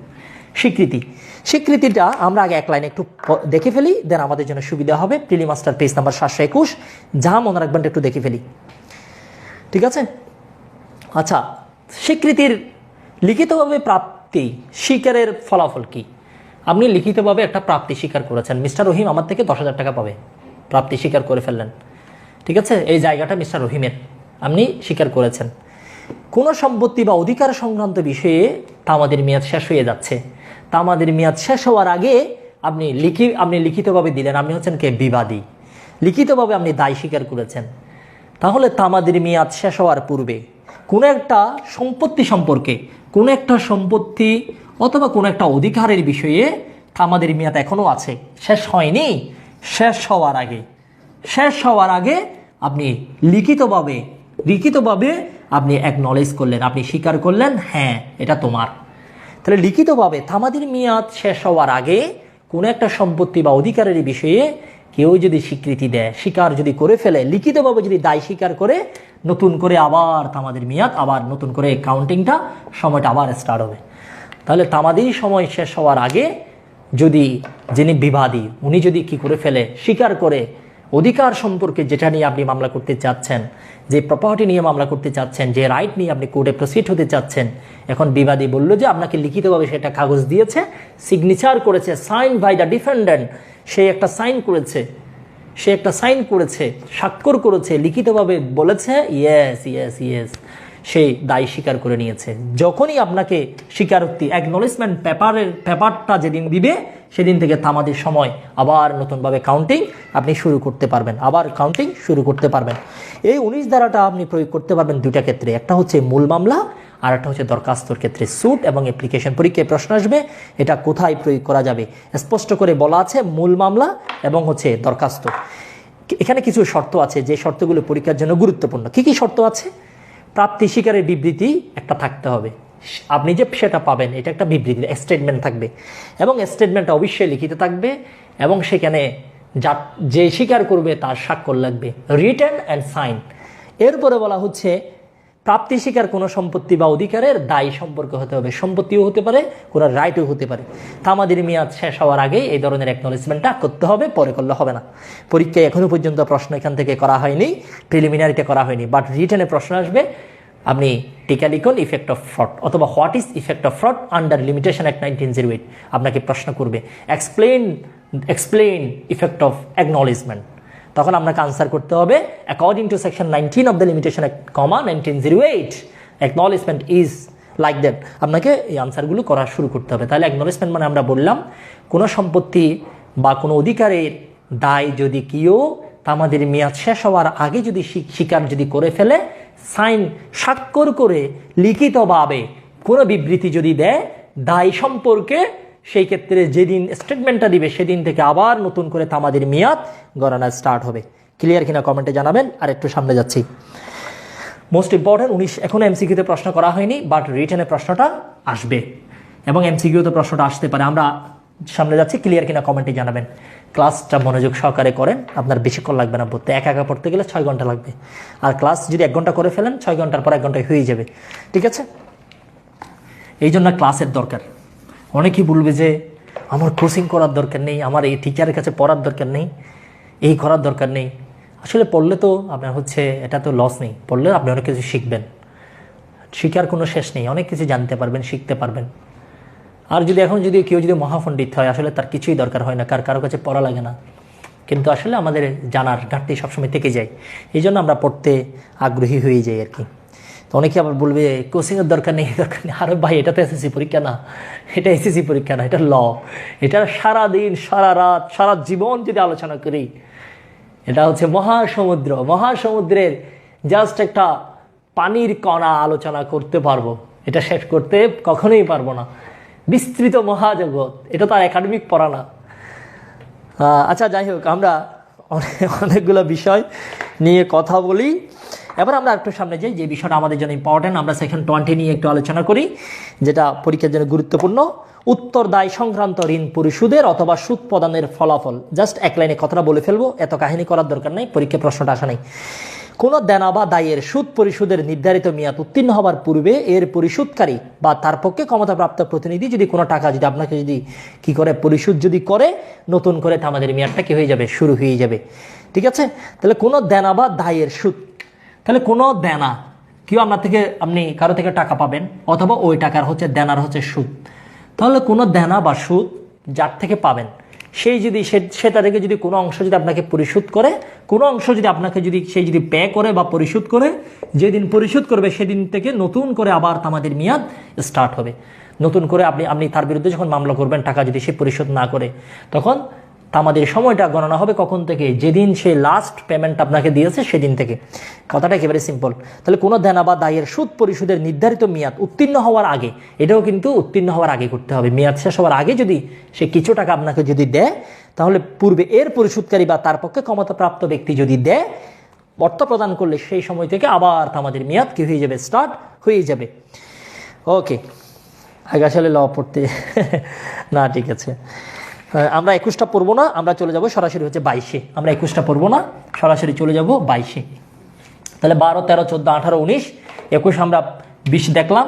এবার আমরা মোস্ট ইম্পর্টেন্ট যে সেকশনটা দেখবো সেটা হচ্ছে 22। সেটা পরীক্ষার জন্য ইম্পর্টেন্ট। আমরা জানি স্থলাভিষিক্তকরণ। কোন একটা মামলায় অনেকে মারা যেতে পারে বিভিন্ন কারণে, আমরা সবসময় পার্টি স্থলাভিষিক্ত করি। রহিমের জায়গায় করিমকে নিয়ে আসি, করিম মারা গেলে করিমের ছেলে ইনক্লুড হয়ে যায়। এই ধরনের বিষয়গুলো আমরা জানি। নতুন বিবাদী বা বাদী অ্যাড করা, এটা আমরা সবাই জানি। নতুন বাদী বা বিবাদী কি করা হয়, একটা মামলায় অ্যাড করা হয়। নতুন বিবাদী এবং বাদী আমরা একটা মামলায় অ্যাড করি, স্থলাভিষিক্ত করি। যখন কোনো একটা মামলায় নতুন করে যখন বাদী বিবাদী অ্যাড করা হয়, তাহলে যাকে আমি অ্যাড করলাম তার জন্য, যেদিন তাকে আমি অ্যাড করেছি, ধরে নেওয়া হবে মামলাটা তার জন্য সেদিনই আমি ফাইল করেছি। যেদিন আমি তাকে অ্যাড করলাম তার জন্য মামলাটা আমি সেদিনই কি করলাম, মামলা বা অ্যাপ্লিকেশনটা আমি সেদিনই ফাইল করেছি। কথাটা এখানে বলা আছে। তাহলে নতুন বাদী বা বিবাদীকে মামলা দায়েরের পক্ষভুক্ত যদি আপনি করেন, তার ক্ষেত্রে ওই দিনই মামলাটা দায়ের করেছেন বলে কি করা হবে, ধরে নেওয়া হবে। তাহলে কোনো একটা মামলায় যদি কোনো নতুন করে যদি বিবাদী বা বাদীকে যদি আমি যুক্ত করি, একটা মামলার অনেক সময় পরে পার্টি মারা যেতে পারে বা বিভিন্ন কারণে আমরা পক্ষভুক্ত করি। রহিমকে নিয়ে আসি, করিমকে নিয়ে আসি, এরকম আমরা অনেককে নিয়ে আসি। তো যাকে নিয়ে আসবো ধরে নেওয়া হবে তার জন্য মামলাটা সেদিনই আমি কি করেছি, আপনার ফাইল করেছি। তবে একটা কথা আছে, এটা সব ক্ষেত্রে প্রযোজ্য নয়। কোন কোন ক্ষেত্রে প্রযোজ্য নয় সেটা আমরা বলি। নাম্বার 1, অনেক সময় বাদীকে বিবাদী করে ফেলা হয়। বাদীকে বিবাদী, বিবাদীকে বাদী।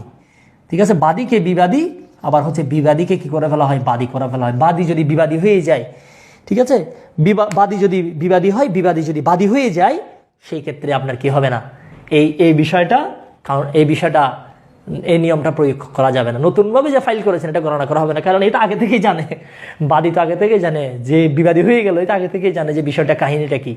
আর একটা কথা এখানে বলা আছে, কেউ যদি সত্য হস্তান্তরের কারণে যদি মামলায় যদি যুক্ত হয়ে যায়, সত্য হস্তান্তরের কারণে, তাহলে তার ক্ষেত্রে এই নিয়ম প্রযোজ্য নয়। বিষয়টা কিরকম, এই জায়গাটা নিয়ে মামলা হলো, আপনি মামলা করেছেন বিয়ের বিরুদ্ধে, ঠিক আছে। এখন মামলা করেছেন বিয়ের বিরুদ্ধে, এখন বি কি করলো, এটা সি কে ট্রান্সফার করে দিল। এখন প্রপার্টিটা কার হাতে, সির কাছে। তাহলে এখানে সি কে যখন আপনি পক্ষভুক্ত করবেন, তার জন্য কিন্তু এই নিয়মটা প্রযোজ্য হবে না, ঠিক আছে। তাহলে সত্য হস্তান্তরের কারণে কেউ যদি আপনার হচ্ছে কি হয়, সত্য হস্তান্তরের কারণে ফলে যদি কেউ যদি পক্ষভুক্ত হয় বা স্থলাভিষিক্ত করা হয় কাউকে, তাহলে তাকেও কিন্তু তার জন্য কিন্তু এটা নতুনভাবে দায়ের করেছে বলে আপনি ধরে নিতে পারবেন না।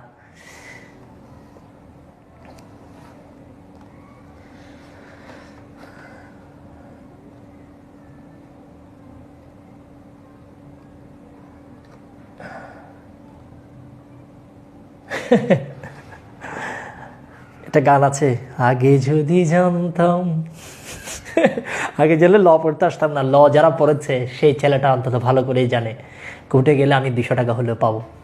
কিন্তু যে ছেলেটা বাংলা পড়েছে, ম্যাথ পড়েছে, ইতিহাস পড়েছে, সেই তার জীবনটা এখনো আনসার্টেন। সে জানে না যে সেই 20 টাকা করে সামনে আয় করতে পারবে কিনা।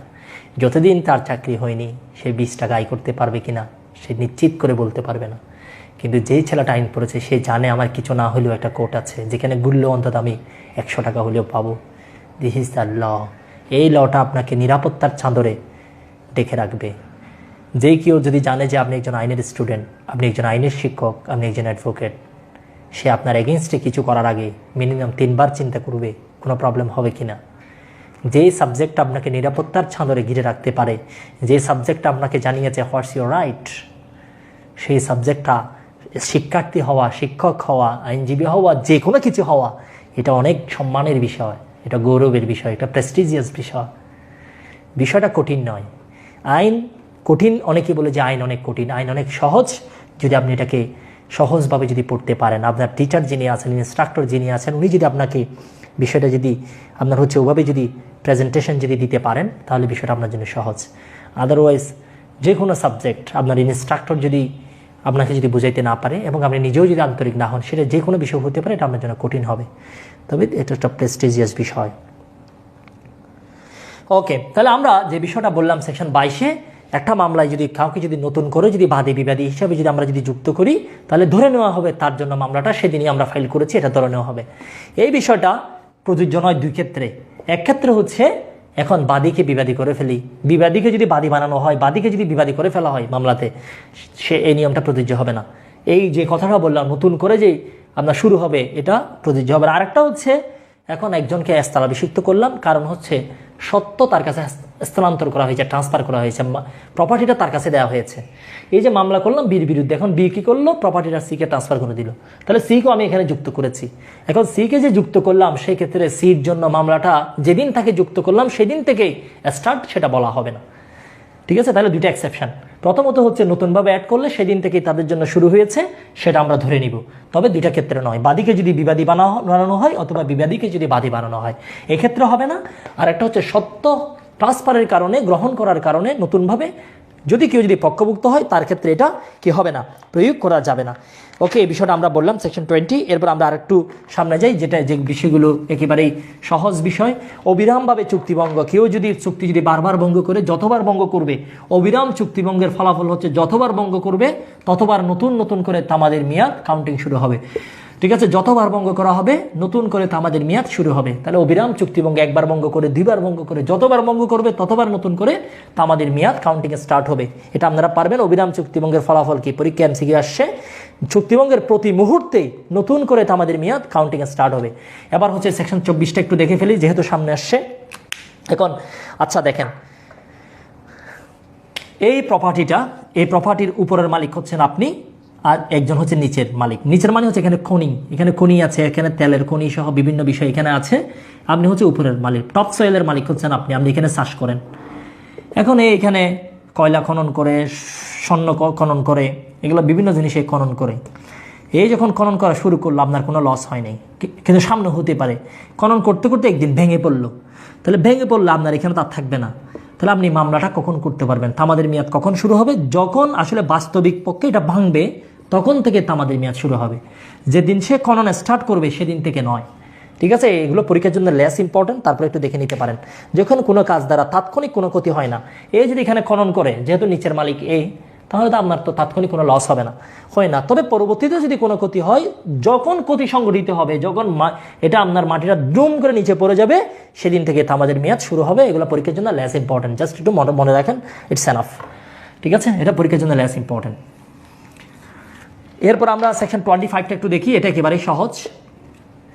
অনেক সময় দলিলে বাংলা সন থাকতে পারে, আরবি সন থাকতে পারে, হিজরি সন থাকতে পারে, বাংলা সন থাকতে পারে, যেই সনেই থাকুক, যেই দিন দলিলটা প্রণয়ন করবেন, ক্ষতি না হলে তামাদি শুরু হবে না। ক্ষতি না হলে তামাদি কেন শুরু হবে? ক্ষতি না হলে তো কজ অফ অ্যাকশন রাইজ হবে না।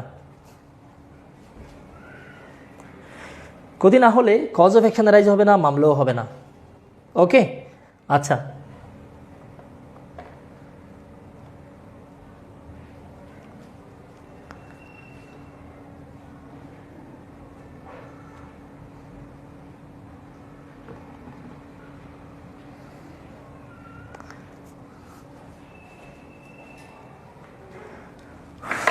কানেকশন ঠিক আছে। কানেকশন এরর হচ্ছে আপনার, যারা ডাটা ইউজ করে তাদের জন্য প্রবলেম হচ্ছে। নেট ক্লিয়ার কিনা একটু কমেন্টে জানাবেন। ওয়াইফাই ঠিক আছে আমার, আমি এখানে ডাটা ইউজ করছি, এখানে প্রবলেম, নেট ওয়াইফাই কিন্তু ঠিক আছে। 30 দ্বারা কি কোনো তামাদের মেয়াদ আছে? 23 দ্বারা কি কোনো, প্লিজ জানাবেন। এখানে তো তামাদের মেয়াদের কথা তো একটাও আমরা বলি নাই।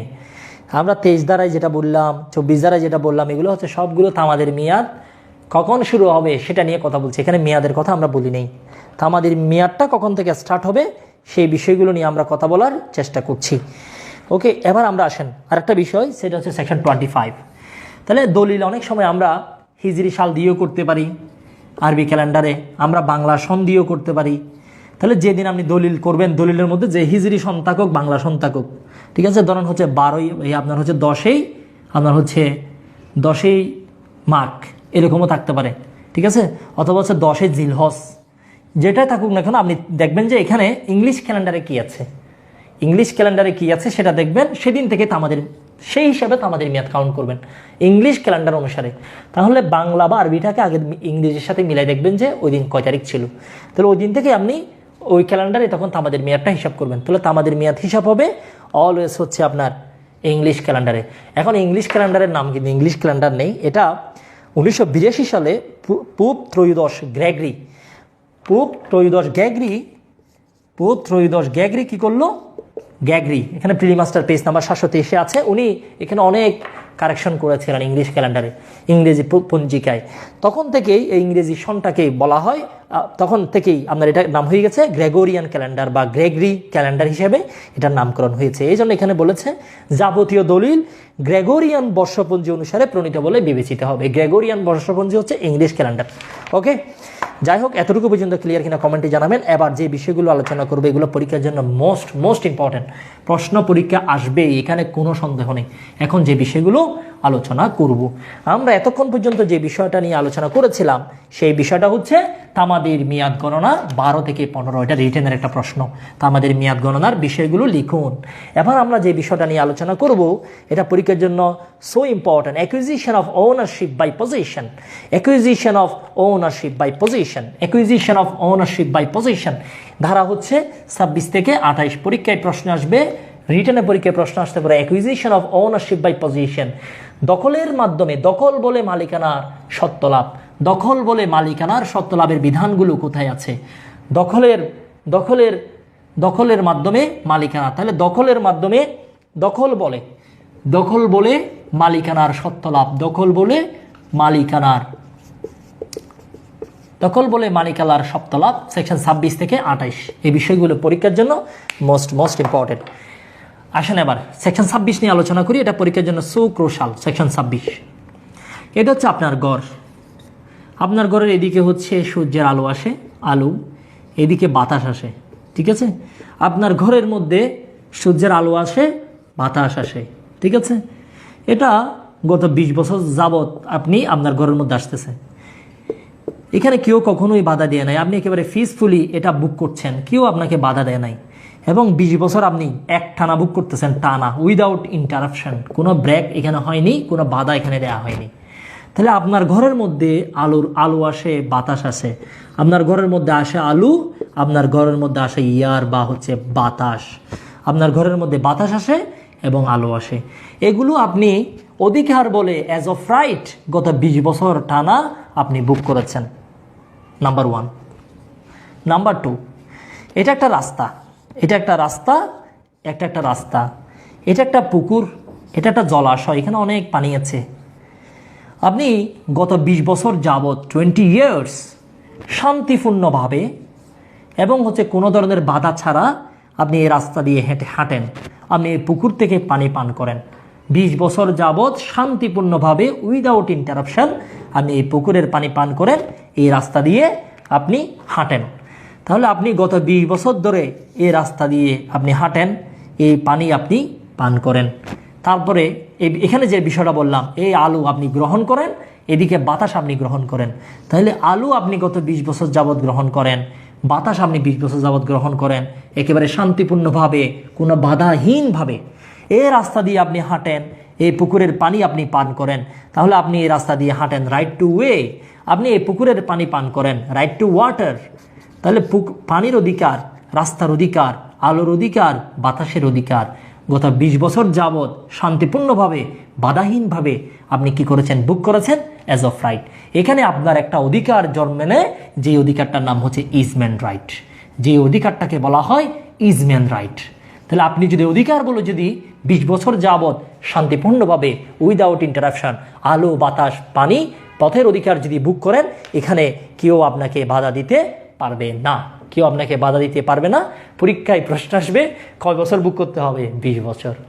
পরীক্ষায় প্রশ্ন আসবে এখানে কি কি বিষয়গুলো আছে, কিসের অধিকারের কথা আমরা বলেছি, আলোর অধিকার, বাতাসের অধিকার, পানির অধিকার, এই বিষয়গুলোর কথা আমরা বলেছি। এখানে আরেকটা কথা আছে, এখন জায়গাটা, পানিটা, এই বিষয় এগুলো যদি সরকারের হয় তখন কিন্তু 20 বছর বুক করলে হবে না, আপনাকে বুক করতে হবে 60 বছর।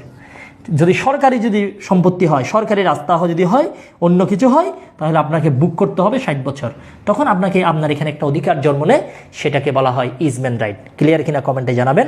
পরীক্ষায় প্রশ্ন যেগুলো আসে প্রত্যেকটা প্রশ্ন আপনারা আনসার করতে পারবেন, আমি যেটা বলেছি সেটা থেকে।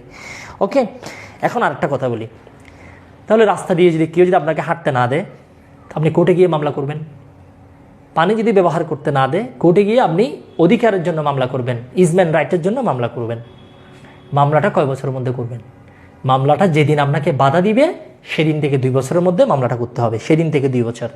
এখন কোর্টে গিয়ে যখন আপনি মামলা করলেন, কোর্ট দেখবে যে 20 বছর আগে আপনি বুক করেছেন কিনা। কখন থেকে 20 বছর? এটা হচ্ছে যেদিন আপনি মামলা করেছেন তার আগের সময়ের মধ্যে 2 বছরের মধ্যে সম্পন্ন হওয়া 20 বছর। মানে 20 বছরটা আপনি মামলা করার আগেই সম্পন্ন করে ফেলেছেন, মামলাটা আপনি 2 বছরের মধ্যে আপনাকে করতে হবে। এখন কেউ যদি আপনাকে তখন প্রমাণ করতে হবে আমাকে গত 20 বছরে কেউ সেখানে বাধা দেয়নি, আর আমি মামলা এখানে আজকে করতে এসেছি মাননীয় আদালত, আমাকে গত বছর বাধা দিয়েছে। গত বছরের আগে কিন্তু আমি 20 বছর পর্যন্ত সেগুলো বুক করেছিলাম। তাহলে আপনাকে মামলা করতে হবে যখন আপনাকে বাধা দিবে তখন থেকে 2 বছরের মধ্যে, অথবা 20 বছর সম্পন্ন হয়ে যাওয়ার পরে পরবর্তী 2 বছরের মধ্যে আপনাকে মামলাটা দায়ের করতে হবে। ক্লিয়ার কিনা কমেন্টে জানাবেন। পরীক্ষায় যে প্রশ্নগুলো আসে সবগুলো পারবেন। সুখাধিকারের মামলা দায়েরের আমাদের মেয়াদ হচ্ছে 2 বছর। অর্জিত ব্যবহার সিদ্ধ অধিকারে যদি আপনি বাধাপ্রাপ্ত হন, বাধাপ্রাপ্ত হওয়ার তারিখ থেকে 2 বছরের মধ্যে মামলা করতে হবে। তাহলে মামলা করতে পারবেন কখন? অধিকার অর্জিত হবে কখন? যখন 20 বছর আপনি বুক করে ফেলবেন। 19 বছরের মধ্যে একজন কেউ আপনাকে বাধা দিয়েছে, আপনি মামলা করতে পারবেন না, কারণ 20 বছর হয় নাই। 20 বছর না হলে অধিকার অর্জিত হবে না। ক্লিয়ার কিনা কমেন্টে জানাবেন। যে প্রশ্নগুলো এখানে আসে প্রত্যেকটা প্রশ্ন আপনারা পারবেন, একটা প্রশ্ন আপনারা পারবেন না, সেটা একটু বলি। কোনো জলপথে ইজম্যান অধিকার অর্জনের ক্ষেত্রে নিম্নের কোনটি প্রযোজ্য? শুধু 20 বছর ব্যবহার, নিরবিচ্ছিন্নভাবে 20 বছর ব্যবহার, প্রথম 10 বছর করেছেন, মাঝখানে 2 বছর করেন নাই, এরপরে 10 বছর করেছেন, এটা হবে না। এটা একটানা 20 বছর লাগবে। নিরবিচ্ছিন্ন শান্তিপূর্ণভাবে অধিকার হিসেবে 20 বছর, শুধু নিরবিচ্ছিন্ন আর শান্তিপূর্ণ হলে হবে না, এবং আপনাকে সেটা বুক করতে হবে অ্যাজ অফ রাইট। এটা আমার অধিকার আছে, এটা ধরে নিয়ে আপনাকে বুক করতে হবে 20 বছর। ঠিক আছে? তাহলে মোস্ট ইম্পর্টেন্ট এতটুকু পর্যন্ত ক্লিয়ার কিনা একটু কমেন্টে জানাবেন। মোস্ট ইম্পর্টেন্ট বিষয়গুলো ক্লিয়ার। একবার ওয়াইফাই আবার ডাটা, এই করতে করতে মূল ফোকাসটাই নষ্ট হয়ে যাচ্ছে। কিছু করার নেই, এটা আপনার পার্সোনাল প্রবলেম। ঠিক আছে? আপনার পার্সোনাল প্রবলেমের জন্য আমাদেরকে লাইবেল করার কোনো সুযোগ নেই। ঠিক আছে? এটা হচ্ছে আপনার পার্সোনাল প্রবলেম। একবার ওয়াইফাই একবার ডাটা, এটা আপনার এরিয়ায় প্রবলেম হচ্ছে নেটের। ঠিক আছে? আমি ক্লাস করছি ডেটাতে, আমার ক্লাস হচ্ছে ওয়াইফাইতে ক্লাস নিচ্ছি, ডেটাতে ক্লাস করছি। ঠিক আছে? আমি দুদিকে কিন্তু চেক দিয়ে রাখছি। এখানে যদি কোনো কারণে যদি মূল সোর্স যেটা মানে ওয়াইফাই দিয়ে যে ক্লাসটা নিচ্ছে এখানে যদি কোনো ডিস্টার্ব হয় তাহলে পরবর্তীতে ক্লাসটা পাবেন না। এখানে যতক্ষণ ঠিক থাকবে আমি ক্লাস কন্টিনিউ করব। ওকে, বলেন তো এবার ক্লিয়ার কিনা? সেকশন 26 সবার ক্লিয়ার কিনা একটু কমেন্টে জানাবেন। এটা পরীক্ষার জন্য আমি যে বিষয়গুলো পড়িয়েছি ইটস এনাফ। যেই ধরনের প্রশ্ন আসুক আপনারা পারবেন। স্যার 30 বছর দখলে লাগলে সেক্ষেত্রে তা আরও ভালো। আমি তো সর্বনিম্ন 20 বছর 50 বছর রাখেন, কোনো সমস্যা নাই। যুগের পর যুগ দলিল সিন্ধুকে আটকে রেখে 60-70 বছর পর বন্টন ও উচ্চারণের মামলা করা কতটুকু বৈধ প্লিজ জানাবেন। এটা তো একটা কোয়েশ্চন অফ ফ্যাক্ট, এটা আলাদা একটা ফ্যাক্ট। এরকম অনেকগুলো এইরকম মামলা আমি নিজেও মুভ করেছি। সে বাবার থেকে হেবা দলিল নিয়েছিল কখন সেটা তারা জানে না। কখন বাবা থেকে বাবা তাকে সম্পত্তি হেবা করেছে সেই কখনোই ভাইদেরকে বলেনি। দীর্ঘ 30 বছর পরে ভাইদেরকে বলল এই প্রপার্টি ভাগ করা যাবে না, এটা আমার আব্বু আমাকে 30 বছর আগেই দিয়েছেন। ভাইয়েরা সারপ্রাইজড, ও মাই গড, তাই নাকি, কেমনে সম্ভব? সাথে সাথে ভাইয়েরা গিয়ে একটা ডিক্লারেশন মামলা করেছিলেন। ঠিক আছে, কারণ যেদিন থেকে জেনেছে সেদিন থেকেই আমাদের মেয়াদ শুরু। ওকে, এবার আমরা 20 বছর প্রমাণ করব। প্রমাণ কিভাবে করবেন এটা আপনি এভিডেন্সের মাধ্যমে প্রমাণ করবেন। ওকে,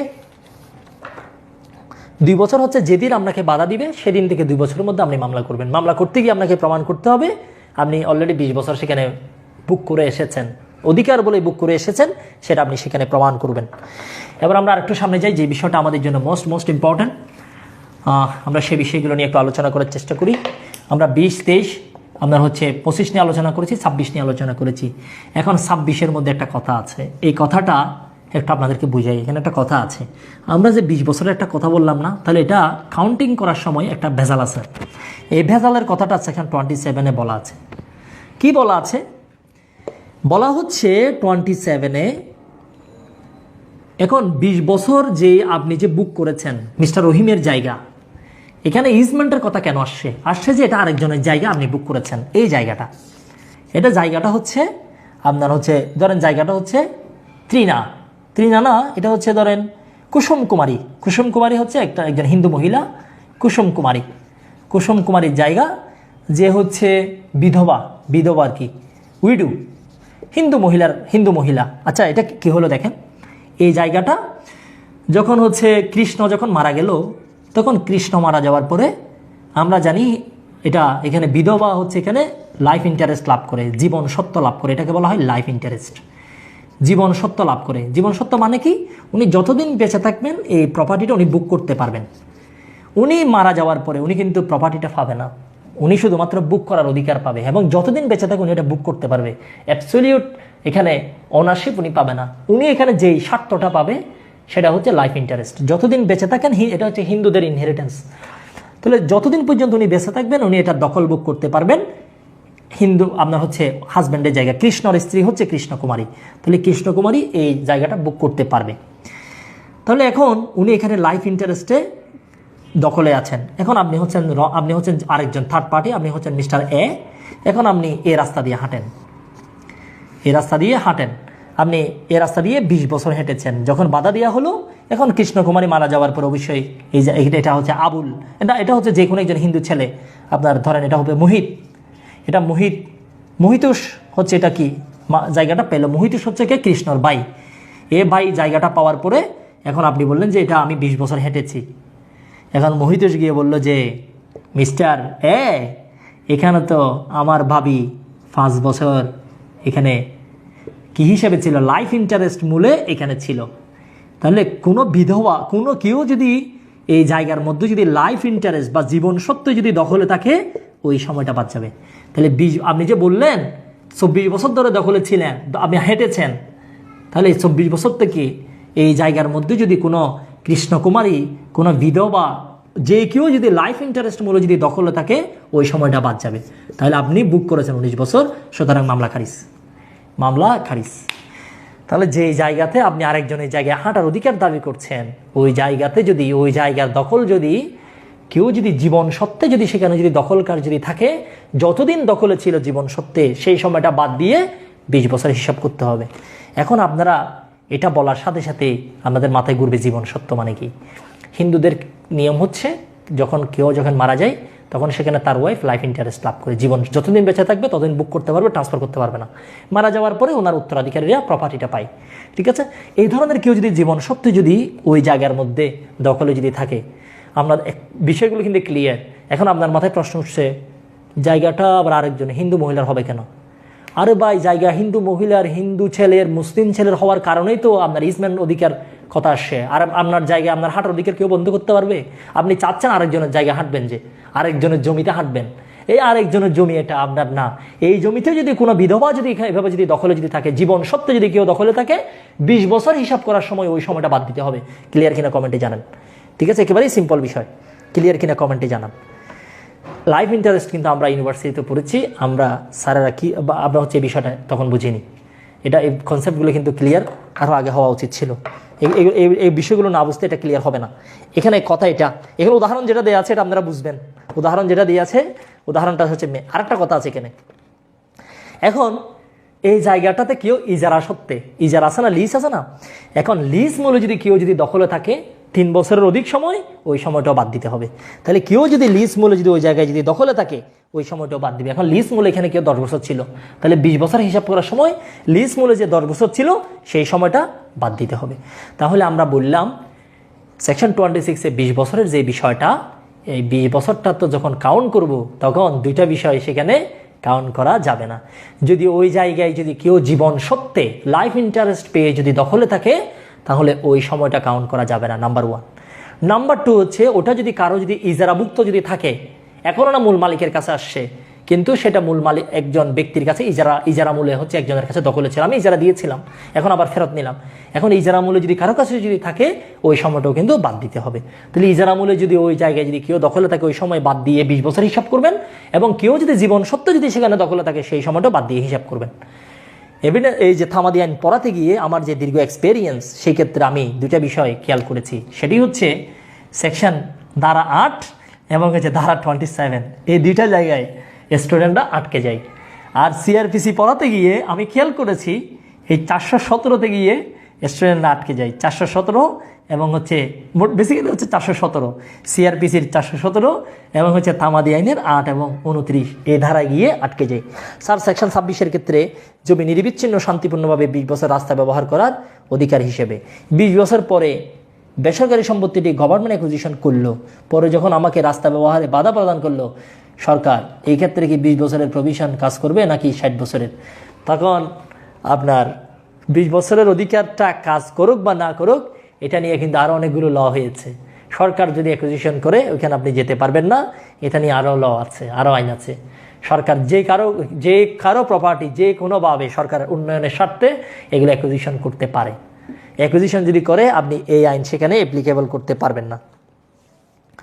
ঠিক আছে, রেফারেন্সটা এই মুহূর্তে দিতে পারছি না, বাট সরকারের সেই সুযোগ আছে এস পার ল। ক্লিয়ার কিনা কমেন্টে জানাবেন। আমরা আরেকটু সামনে যাচ্ছি। গত ক্লাসটি আমরা আরও প্রাণবন্ত নিতে পারতাম। গত ক্লাসে কয়েকটা প্রবলেম হয়েছে, নেটের প্রবলেম হয়েছে এদিক থেকে, এর বাইরে একজন ব্যক্তি একবার ফোন দিচ্ছে কেটে দিলাম, আবার ফোন দিচ্ছে কাটলাম, আবার ফোন দিচ্ছে কাটলাম, সেক্ষেত্রে একটা সমস্যা। আর সারাদিন কয়েকটা প্রবলেম নিয়ে আমি একটু সারাদিন চিন্তিত ছিলাম, কয়েকটা বিষয় নিয়ে। এই সবগুলো বিষয় মিলিয়ে কেন জানি মনে হয়েছে ক্লাসে আমি প্রাণবন্ত ছিলাম না। আমি ক্লাস নিচ্ছি চিল মোডে। ক্লাস নেওয়ার সময় দুনিয়াটা আমার মাথায় থাকে না, আমি শুধু ক্লাসেই থাকি, এটা আমার একটা নেশা। ক্লাস নেওয়ার সময় যদি আপনি যিনি ক্লাস নিচ্ছেন উনি যদি প্রফুল্ল যদি না থাকেন, চিল মোডে যদি না থাকেন, আসলে ক্লাসটা হবে মরা ক্লাস পরে বেশি কিছু শেখা যায় না।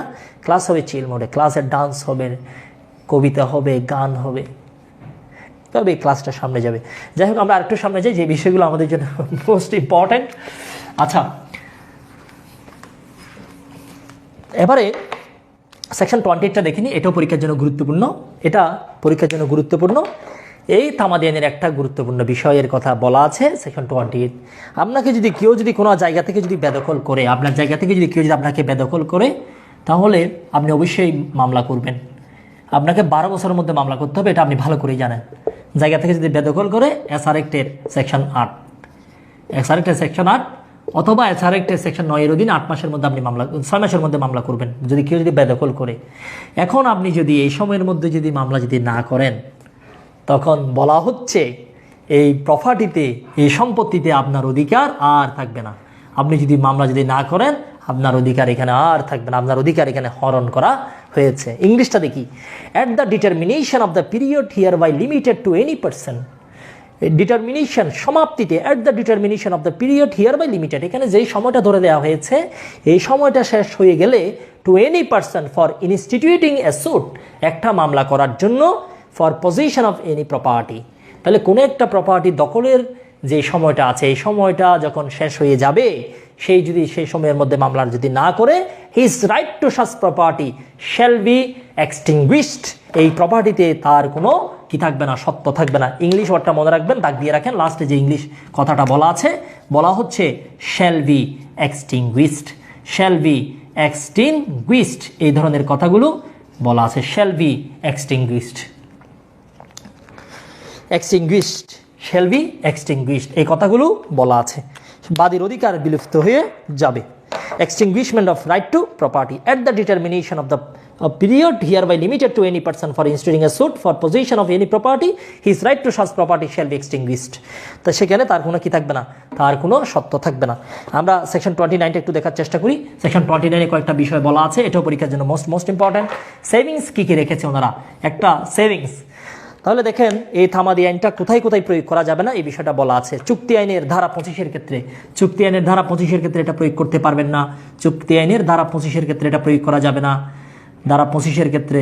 তারপরে বলা হচ্ছে, স্পষ্ট করে বলা আছে, বিবাহ বিচ্ছেদ আইনের ক্ষেত্রে যদি কোনো মামলা হয়, ডিভোর্স অ্যাক্টের অধীনে যদি কোনো মামলা হয়, সেই ক্ষেত্রে আপনি এটা প্রয়োগ করতে পারবেন না। ডিভোর্স অ্যাক্টের অধীনে যদি কোনো মামলা হয় আপনি প্রয়োগ করতে পারবেন না। আরেকটা কথা বলা আছে, একটা আইন আছে, এটা হচ্ছে সুখাধিকার আইন। কেউ যদি সুখাধিকার আইন, এটা হচ্ছে 1882 সালের আইন, কেউ যদি এই আইন অনুসারে যদি ইসমেন্টের যদি মামলা করে, সেই ক্ষেত্রে আমরা যে এতক্ষণ পর্যন্ত ইসমেন্টের যে কথাগুলো বললাম, ধারা 26-এ, তারপর হচ্ছে 27-এ, এবং এখানে একটা ইজমেন্টের একটা সংজ্ঞা আছে ধারা 2-এ, ধারা 2-এ হোয়াট ইজ ইজমেন্ট একটা সংজ্ঞা আছে। তাহলে কেউ যদি সুখাধিকার আইনে যদি ইসমেন্টের মামলা করে, তাহলে এই ধারাগুলো, ধারা 26, 27 এবং ধারা 2 প্রয়োগ করা যাবে না। তাহলে সেকশন 29-এ বলা হচ্ছে চুক্তি আইনের 25-এ এই আইন প্রয়োগ করা যাবে না। ডিভোর্স অ্যাক্টের ক্ষেত্রে এই আইন প্রয়োগ করা যাবে না।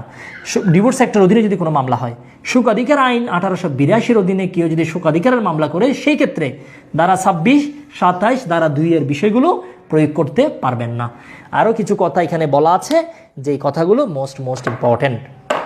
এখন আমরা জানি অনেকগুলো স্পেশাল ল কিন্তু আমাদের আছে, দুদক আইন থেকে শুরু করে, নারী শিশু থেকে শুরু করে, আর অনেকগুলো স্পেশাল ল আছে। এখন ওই স্পেশাল লগুলোতে মামলা করার বিষয়ে, আপিল করার বিষয়ে, দরখাস্ত করার বিষয়ে ভিন্ন ভিন্ন নিয়ম কিন্তু থাকতে পারে। এখন ওই স্পেশাল লতে যদি ভিন্ন ভিন্ন যদি নিয়ম থাকে, তখন আপনি তামাদি আইন প্রয়োগ করতে পারবেন না, তামাদি আইন প্রয়োগ করার সুযোগ নেই। ঠিক আছে, কথাটা একটু ক্লিয়ার করে ফেলি, এটা সবাই বুঝবে। তাহলে স্পেশাল লয়ের ক্ষেত্রে তামাদির বিষয়টা কীরকম, এটা একটু ক্লিয়ার হওয়া উচিত। স্পেশাল লয়ের ক্ষেত্রে তামাদির বিষয়টা একটু ক্লিয়ার হওয়া উচিত। স্পেশাল ল যেগুলো আছে সেই ক্ষেত্রে তামাদির বিষয় একটু ক্লিয়ার হওয়া উচিত। তাহলে সুটের ক্ষেত্রে, আপিলের ক্ষেত্রে, অ্যাপ্লিকেশনের ক্ষেত্রে স্পেশাল লতে যদি কোনো বিধান যদি থাকে, সেই ক্ষেত্রে আপনি তামাদি আইন প্রয়োগ করতে পারবেন না, ওই আইনটা আপনাকে মেনে চলতে হবে। আরেকটা কথা আছে, এই আইনের স্পেশাল লতে তামাদি আইন কতটুকু প্রয়োগ করা যাবে সেটা বললাম। প্রথম কথা বললাম, মামলার ক্ষেত্রে, আপিলের ক্ষেত্রে, অ্যাপ্লিকেশনের ক্ষেত্রে স্পেশাল লয়ের যে যদি কোনো যদি বিধান যদি থাকে, সেটা আপনাকে মেনে চলতে হবে। না থাকলে তামাদি আইন, থাকলে সেটা মানতে হবে। Number 2, 1 number. নাম্বার 2-তে বলা হচ্ছে আপনার ধারা 4, ধারা 4 এবং ধারা হচ্ছে 9 থেকে 18, ধারা 22, এই বিষয়গুলো আপনার এই তামাদি আইনের ধারা 4, 1 থেকে 18 এবং হচ্ছে ধারা 22, এগুলো আপনি তামাদি স্পেশাল লয়ের ক্ষেত্রে প্রয়োগ করতে পারবেন। তবে স্পেশাল লর সাথে মারামারি করা যাবে না। স্পেশাল লর সাথে মারামারি না করে যদি প্রয়োগ করা যায়, ঠিক আছে, মারামারি করলে আর এগুলো করা যাবে না। এখানে স্পেশাল লতে যদি অন্য বিধান থাকে, আপনাকে সেটা মেনে চলতে হবে। যদি ওইরকম যদি বিধান যদি না থাকে, সংঘর্ষ যদি না হয়, আপনি এগুলো মেনে চলতে পারবেন। এর বাইরে তামাদি আইনের যে ধারাগুলো আমরা এতক্ষণ পড়লাম, এই একটা কিছু স্পেশাল লয়ের ক্ষেত্রে প্রয়োগ করা যাবে না। তাহলে ধারা 5-এ আমরা কন্টিনিউশন অফ ডিলে পড়েছি, এগুলো স্পেশাল লয়ের ক্ষেত্রে প্রয়োগ করা যাবে না। একটা রিটেন একটা প্রশ্ন আসে, স্পেশাল লয়ের ক্ষেত্রে তামাদি আইনের বিধান কি, এটা হচ্ছে ধারা 29-এর আনসারটা দিলে হয়ে যাবে। তাহলে ধারা 29 আমরা বলেছি সুট, আপিল, অ্যাপ্লিকেশন, এগুলোর জন্য যে তফসিল আছে তামাদি আইনে লাস্টে 1, 2, 3, এখানে তো বিধান আছে। এই বিধানটা সাথে যদি সাংঘর্ষিক যদি কোনো মেয়াদ যদি দেয়া থাকে স্পেশাল লতে, সেটা মেনে চলতে হবে, নাম্বার 1। নাম্বার 2-তে বলেছি তামাদি আইনের ধারা 4, 9 থেকে 18 এবং হচ্ছে ধারা 22, এগুলো স্পেশাল লতে আমরা প্রয়োগ করতে পারবো। যদি স্পেশাল লতে বা বিশেষ আইনে সাংঘর্ষিক কিছু না থাকে, মারামারি যদি না হয়, সেই ক্ষেত্রে আমরা প্রয়োগ করতে পারবো। তাহলে বাকি সেকশনগুলো কি হবে? এগুলো স্পেশাল লতে প্রয়োগ করার সুযোগ নেই, এগুলো প্রয়োগ নয়। বলা হচ্ছে the remaining provision of this act shall not apply. এগুলো আপনি স্পেশাল লতে প্রয়োগ করতে পারবেন না, শুধুমাত্র প্রয়োগ করতে পারবেন the provision contain in section 4, section 9 to 18, 20 shall apply only in so far age and to the extent to which they are not expressly excluded by such a special law। এখন সেই স্পেশাল লতে যদি বলা থাকে তামাদি আইন প্রয়োগের সুযোগ নেই, তাহলে আপনি সেখানে আর হাত দিতে পারবেন না। সেই স্পেশাল লতে যদি এক্সপ্রেসলি প্রকাশ্যভাবে যদি মারামারির যদি ঘোষণা যদি না দেয়, সেক্ষেত্রে আপনি প্রয়োগ করতে পারবেন। সেভিংসের ধারা 3, 4, 9 থেকে 18, 22 এই ধারাগুলো রয়েছে। হ্যাঁ, এগুলোর কথাই বললাম। এগুলো প্রয়োগ করতে পারবেন যদি মারামারি যদি না হয়, সংঘর্ষ যদি না হয়। স্পেশাল লতে যদি এক্সপ্রেসলি যদি তাদেরকে যদি বের যদি করে যদি না দেয়, আপনি দিতে পারবেন, আদারওয়াইজ দিতে পারবেন না। স্পেশাল এই থামাদি আইনে আমি যে বিষয়গুলো পড়িয়েছি, এগুলো যদি কেউ যদি পড়ে, আশা করি সেই প্রশ্নগুলোর আনসার করতে পারবে। এবার আমরা শিডিউলে কয়েকটা বিষয় আছে, এগুলো একটু আপনাদেরকে একটু সামারি করে দিই, আপনাদের জন্য সব বিষয়টা সহজ হবে। আমরা শিডিউলটা একটু দেখে ফেলি। এখানে কয়েকটা বিষয় আছে, এখানে কয়েকটা বিষয় আছে যেটা ইম্পর্ট্যান্ট। আমরা আর্টিকেল 150 থেকে স্টার্ট করে 183 পর্যন্ত একটু দেখার চেষ্টা করি। 150 থেকে 83 একটু দেখার চেষ্টা করি, এটা পরীক্ষার জন্য সো ইম্পর্ট্যান্ট। 150 থেকে এখানে 150 থেকে স্টার্ট করে 157, এটা হচ্ছে পরীক্ষার জন্য 5 স্টার। এগুলো পরীক্ষায় আসবেই, পরীক্ষায় প্রশ্ন আসবেই 5 স্টার। এখান থেকে আমরা এটাকে আমরা দুই ভাগে ভাগ করে ফেলি। এখানে আমরা দুই ভাগে ভাগ করে ফেলি, একটা হচ্ছে সিআরপিসির জন্য, একটা সিপিসির জন্য। এটাকে একটা ভাগ করে ফেলি। তাহলে সিআরপিসিতে কি কি আছে আগে সেটা একটু দেখে ফেলি। এখানে সিআরপিসির জন্য দুইটা বিধান আছে, একটা হচ্ছে আর্টিকেল 150, একটা হচ্ছে 157। 150-তে বলা হচ্ছে কোর্ট যদি কাউকে যদি মৃত্যুদণ্ড দেয়, এতে মৃত্যুদণ্ড কে কে দিতে পারে আমরা ভালো করে জানি, কার কার মৃত্যুদণ্ড দেওয়ার ক্ষমতা আছে। সেশন জাজ চাইলে দিতে পারে, এডিশনাল সেশন জাজ চাইলে দিতে পারে, হাইকোর্ট ডিভিশন চাইলে মৃত্যুদণ্ড দিতে পারে। এ ধরনের মৃত্যুদণ্ড যদি কাউকে যদি দেওয়া হয়, সে আপিল করতে পারবে 7 দিনের মধ্যে, 7 ডেজের মধ্যে তাকে আপিল করতে হবে। 157-তে বলা হচ্ছে কাউকে যদি খালাস দেওয়া হয়, তাহলে তাকে আপিলটা করতে হবে 6 মাসের মধ্যে। এটা হচ্ছে রাষ্ট্রপক্ষের জন্য, ঠিক আছে। জিআর মামলায় সরকার পক্ষ 6 মাসের মধ্যে কি করতে পারবে? আপিল করতে পারবে। তাহলে 150-এ আমরা বললাম মৃত্যুদণ্ড দিলে তার বিরুদ্ধে 7 দিনের মধ্যে আপিল, আর 157-তে আমরা বললাম খালাস দিলে 6 মাসের মধ্যে আপিল করতে হবে। এখানে আর দুইটা বিষয় আছে সিআরপিসির ক্ষেত্রে, দুইটা বিষয়। একটা হচ্ছে 154, আর একটা হচ্ছে 155। এই দুইটা বিষয় আরেকটু দেখে ফেলি। 155 হচ্ছে আপনি যদি হাইকোর্টে যদি আপিল করতে চান, টু হাইকোর্ট ডিভিশন, সেক্ষেত্রে 60 দিনের মধ্যে আপনাকে আপিলটা করতে হবে। আর অন্যান্য কোর্ট, টু আদার কোর্টে যদি আপনি আপিল করতে চান, সেই ক্ষেত্রে আপনাকে আপিলটা করতে হবে আপনার হচ্ছে 30 দিনের মধ্যে, 30 ডেজ। তাহলে যে কোনো আপিল আপনি যদি হাইকোর্টে করতে চান সিআরপিসির অধীনে, সেই আপিলটা আপনাকে করতে হবে 60 দিনের মধ্যে। আর হাইকোর্ট ছাড়া অন্যান্য যে কোর্টগুলো আছে, এই ক্ষেত্রে আপিলটা আপনাকে 30 দিনের মধ্যে করে ফেলতে হবে। সেকশন আর্টিকেল 154, আর এটা হচ্ছে আর্টিকেল 155। এখন এই দুইটা ছাড়া কিন্তু এই দুইটার ক্ষেত্রে নিয়ম অন্যরকম। খালাস যদি হয় অলওয়েজ 6 মাস, এটা কোন কোর্টে করেন এটা দেখার বিষয় না। খালাস যদি হয় 6 মাস, মৃত্যুদণ্ড যদি হয় 7 দিন। মৃত্যুদণ্ড আর খালাসের বাইরে আপনি হাইকোর্টে যদি আপিল করতে চান 60 দিন, আর যদি অন্যান্য কোর্টে যদি আপিল করতে চান সেক্ষেত্রে 30 দিন। এটা হচ্ছে সিআরপিসি, ফৌজদারি মামলার জন্য। এবার আসেন সিপিসি। ক্লিয়ার কিনা কমেন্টে জানাবেন, এটা পরীক্ষার জন্য সো ইম্পর্টেন্ট, এটা পরীক্ষার জন্য সো ইম্পর্টেন্ট। তাহলে আমরা সিআরপিসির ক্ষেত্রে আর্টিকেলের কথা বললাম হচ্ছে 150, 50, 157।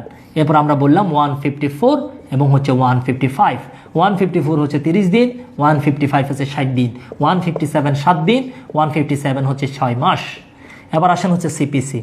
সিপিসির ক্ষেত্রে দুইটা বিষয় আছে, একটা হচ্ছে আমরা জানি সিপিসির ক্ষেত্রে আপিল করা যায় দুইটা কোর্ট, একটা হচ্ছে আপনার ডিস্ট্রিক্ট জাজের কাছে টু ডিস্ট্রিক্ট জাজ, আর হচ্ছে টু হাইকোর্ট ডিভিশন। ডিস্ট্রিক্ট জাজের কাছে আপনাকে আপিল করতে হবে 30 দিনের মধ্যে, হাইকোর্ট আপিল করতে হবে 90 দিনের মধ্যে। ওকে, এই বিষয়গুলো পরীক্ষার জন্য please sir. Complaint appeal, complaint appeal মানে কি? What is complaint appeal? CR কেসে খালাস দিলে কতদিন হবে? সিআর কেসে খালাস দিলে 60 দিন, এটা তো সেকশন 157 গিয়াতে বলা আছে।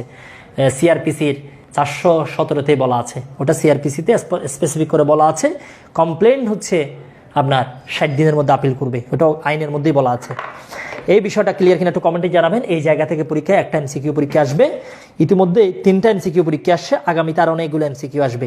এবার আমরা চলে যাব 3rd ডিভিশন। অ্যাপ্লিকেশনের ক্ষেত্রে আপিলের বিধানগুলো একটু দেখে নেওয়ার চেষ্টা করি। এক্ষেত্রে আপনাদেরকে আমি একটু বলে দিই, 164 একটু দেখে নেবেন, 164, তারপরে হচ্ছে 166, 168, 169, তারপরে হচ্ছে 175, 176, 177, 176, 177 এবং হচ্ছে 181। 181টা একটু বলে ফেলি, এটা হচ্ছে মোস্ট ইম্পর্টেন্ট। 181 আমরা 120-এ বলেছি যেই মামলাগুলোর আপিলের মেয়াদ সময়টা এখানে বলা নেই, সেই মামলাগুলোর তামাদির মেয়াদ বলা নেই, সেগুলোর জন্য 6 বছর। 181-তে বলা হচ্ছে যে অ্যাপ্লিকেশনের তামাদির মেয়াদ এখানে বলা নেই, সেই অ্যাপ্লিকেশনগুলোর তামাদির মেয়াদ হচ্ছে 3 বছর। সেই অ্যাপ্লিকেশনগুলোর তামাদির মেয়াদ 3 বছর। তাহলে যে অ্যাপ্লিকেশনগুলোর কথা এই আর্টিকেল 158 থেকে স্টার্ট করে 183-র মধ্যে বলা নেই, সেগুলোর তামাদির মেয়াদ হচ্ছে 3 বছর। এই যে আমরা 3 বছর, 3 মাস, 1 বছর, 2 বছর, 6 দিন এগুলো হিসাব করলাম, এই যে আমরা 2 বছর, 3 বছর, এগুলোর জন্য ওই যে তামাদি আইন এতক্ষণ আলোচনা করলাম, কখন থেকে স্টার্ট, এই বিষয়গুলো আমরা এগুলোর সাথে সমন্বয় করে দেখব। ঠিক আছে ভাইয়া, আজকের ক্লাসটা হয়েছে? হ্যাঁ, আজকের ক্লাসটা শেষ। তাহলে আপনার হচ্ছে 183 দেখে নেবেন। 175 ডিগ্রি অর্থ কিস্তিতে পরিশোধের জন্য দরখাস্ত করবেন 90 দিনের মধ্যে 175। 176 হচ্ছে মৃত বাদী বা প্রতিনিধি হিসেবে পক্ষভুক্ত করা 90 দিন। তারপরে বিবাদীকে পক্ষভুক্ত করা 90 দিন, এগুলো একটু দেখে নেবেন। 166 ডিগ্রি জারিতে বিক্রয় রদ করার জন্য মামলা। 168, 169 এই বিষয়গুলো একটু দেখে নেওয়ার চেষ্টা করবেন। আমরা সবগুলো বিষয়ে আলোচনা করেছি, একটু দেখে নেওয়ার চেষ্টা করছি। আচ্ছা, আর একটা বিষয় একটু আপনাদেরকে ক্লিয়ার করে দিই, সেটা হচ্ছে ধারা 16টা একটু বলে ফেলি, এটাও পরীক্ষার জন্য একটু দরকার আছে। ধারা 16 এটা একটু বলে ফেলি। আমরা সিপিসি যখন পড়ব সেখানে আমরা দেখব যে ডিক্রির কথা আমি আপনাদেরকে পড়াবো। তাহলে ডিক্রি জারি মামলা আমরা করি। ডিক্রি যখন জারি করার জন্য মামলা করব, এখন দেখা যাচ্ছে যিনি বিবাদী বা যিনি জাজমেন্ট ডেটর যাকে আমরা বলি, দায়ী যাকে বলি, যার বিরুদ্ধে রায় দেওয়া হয়েছে, এখন কোর্ট জারি করার জন্য বিভিন্ন ধরনের আদেশ দেয় যাতে ডিগ্রিটা যাতে জারি হয়ে আসে, এটা যাতে আদায় হয়। তখন কোর্ট তার সম্পত্তিটা নিলামে বিক্রয় করার জন্য নির্দেশ দিতে পারে। তাহলে তার সম্পত্তি নিলামে বিক্রয় করার জন্য কোর্ট আদেশ দিতে পারে ডিক্রি জারিতে। এখন সম্পত্তি নিলামে ধরেন বিক্রয় হয়ে গেল, তাহলে বিক্রয় হয়ে গেলে অবশ্যই একজনে কিনবে, নিলামটা একজনে কিনবে না, ক্রেতা। তাহলে ক্রেতা একজনে কিনবে, তাহলে নিলাম যদি বিক্রয় যদি হয় ডিক্রি জারিতে, একজনে অবশ্যই প্রপার্টিটা কিনবে। এখন কেনার পরে সেটা দখল আসতে চাইবে না, সে যদি দখল যদি না পায়, তাহলে দখল আসার জন্য সে একটা মামলা করবে, মিস মামলা করতে পারবে, সে দখল আসার জন্য মামলা করতে পারবে। এখন ধরেন সে দখলের জন্য একটা মামলা সে করবে বা করলো।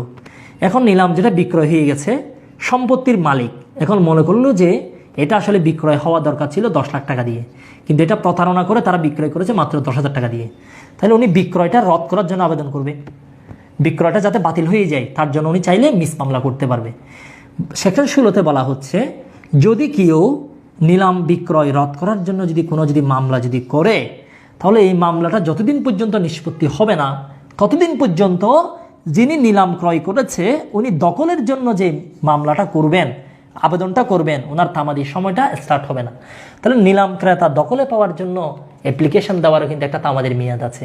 ওই সময়টা কাউন্টিং ততদিন পর্যন্ত স্থগিত থাকবে যতদিন পর্যন্ত নিলাম বিক্রয় রদ করার মামলা পেন্ডিং থাকবে। সেকশন 16-তে বলা হচ্ছে ডিক্রি জারির ক্ষেত্রে নিলাম ক্রেতা সম্পত্তির দখলের জন্য কোনো মামলা দায়ের করার ক্ষেত্রে, নিলাম ক্রেতা কোনো মামলা দায়ের করার ক্ষেত্রে তামাদির মেয়াদ গণনার সময় নিলাম রদের মামলা হলে সেই সময় বাদ দিতে হবে। নিলাম রদের জন্য যদি কোনো মামলা হয়, এই মামলার সময়টা বাদ দিয়ে হিসাব করতে হবে। আমরা চেষ্টা করেছি এই তামাদি আইনটা ভালোভাবে শেষ করার জন্য, একেবারে সাফিসিয়েন্টলি ভালোভাবে শেষ করার জন্য আমরা সর্বোচ্চ পরিমাণে চেষ্টা করেছি।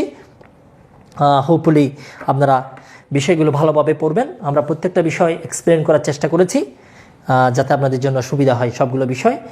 তো যাই হোক,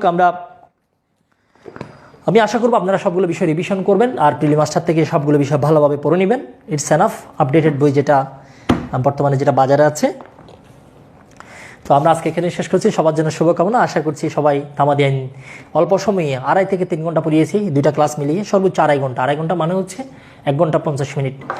ঠিক আছে, 1 ঘন্টা 50 মিনিটে 1 ঘন্টা 50 মিনিটে যদি আপনার কোনো একটা ল যদি ক্লিয়ারলি যদি শেষ করা যায়, এটা তো আমাদের জন্য সৌভাগ্যের।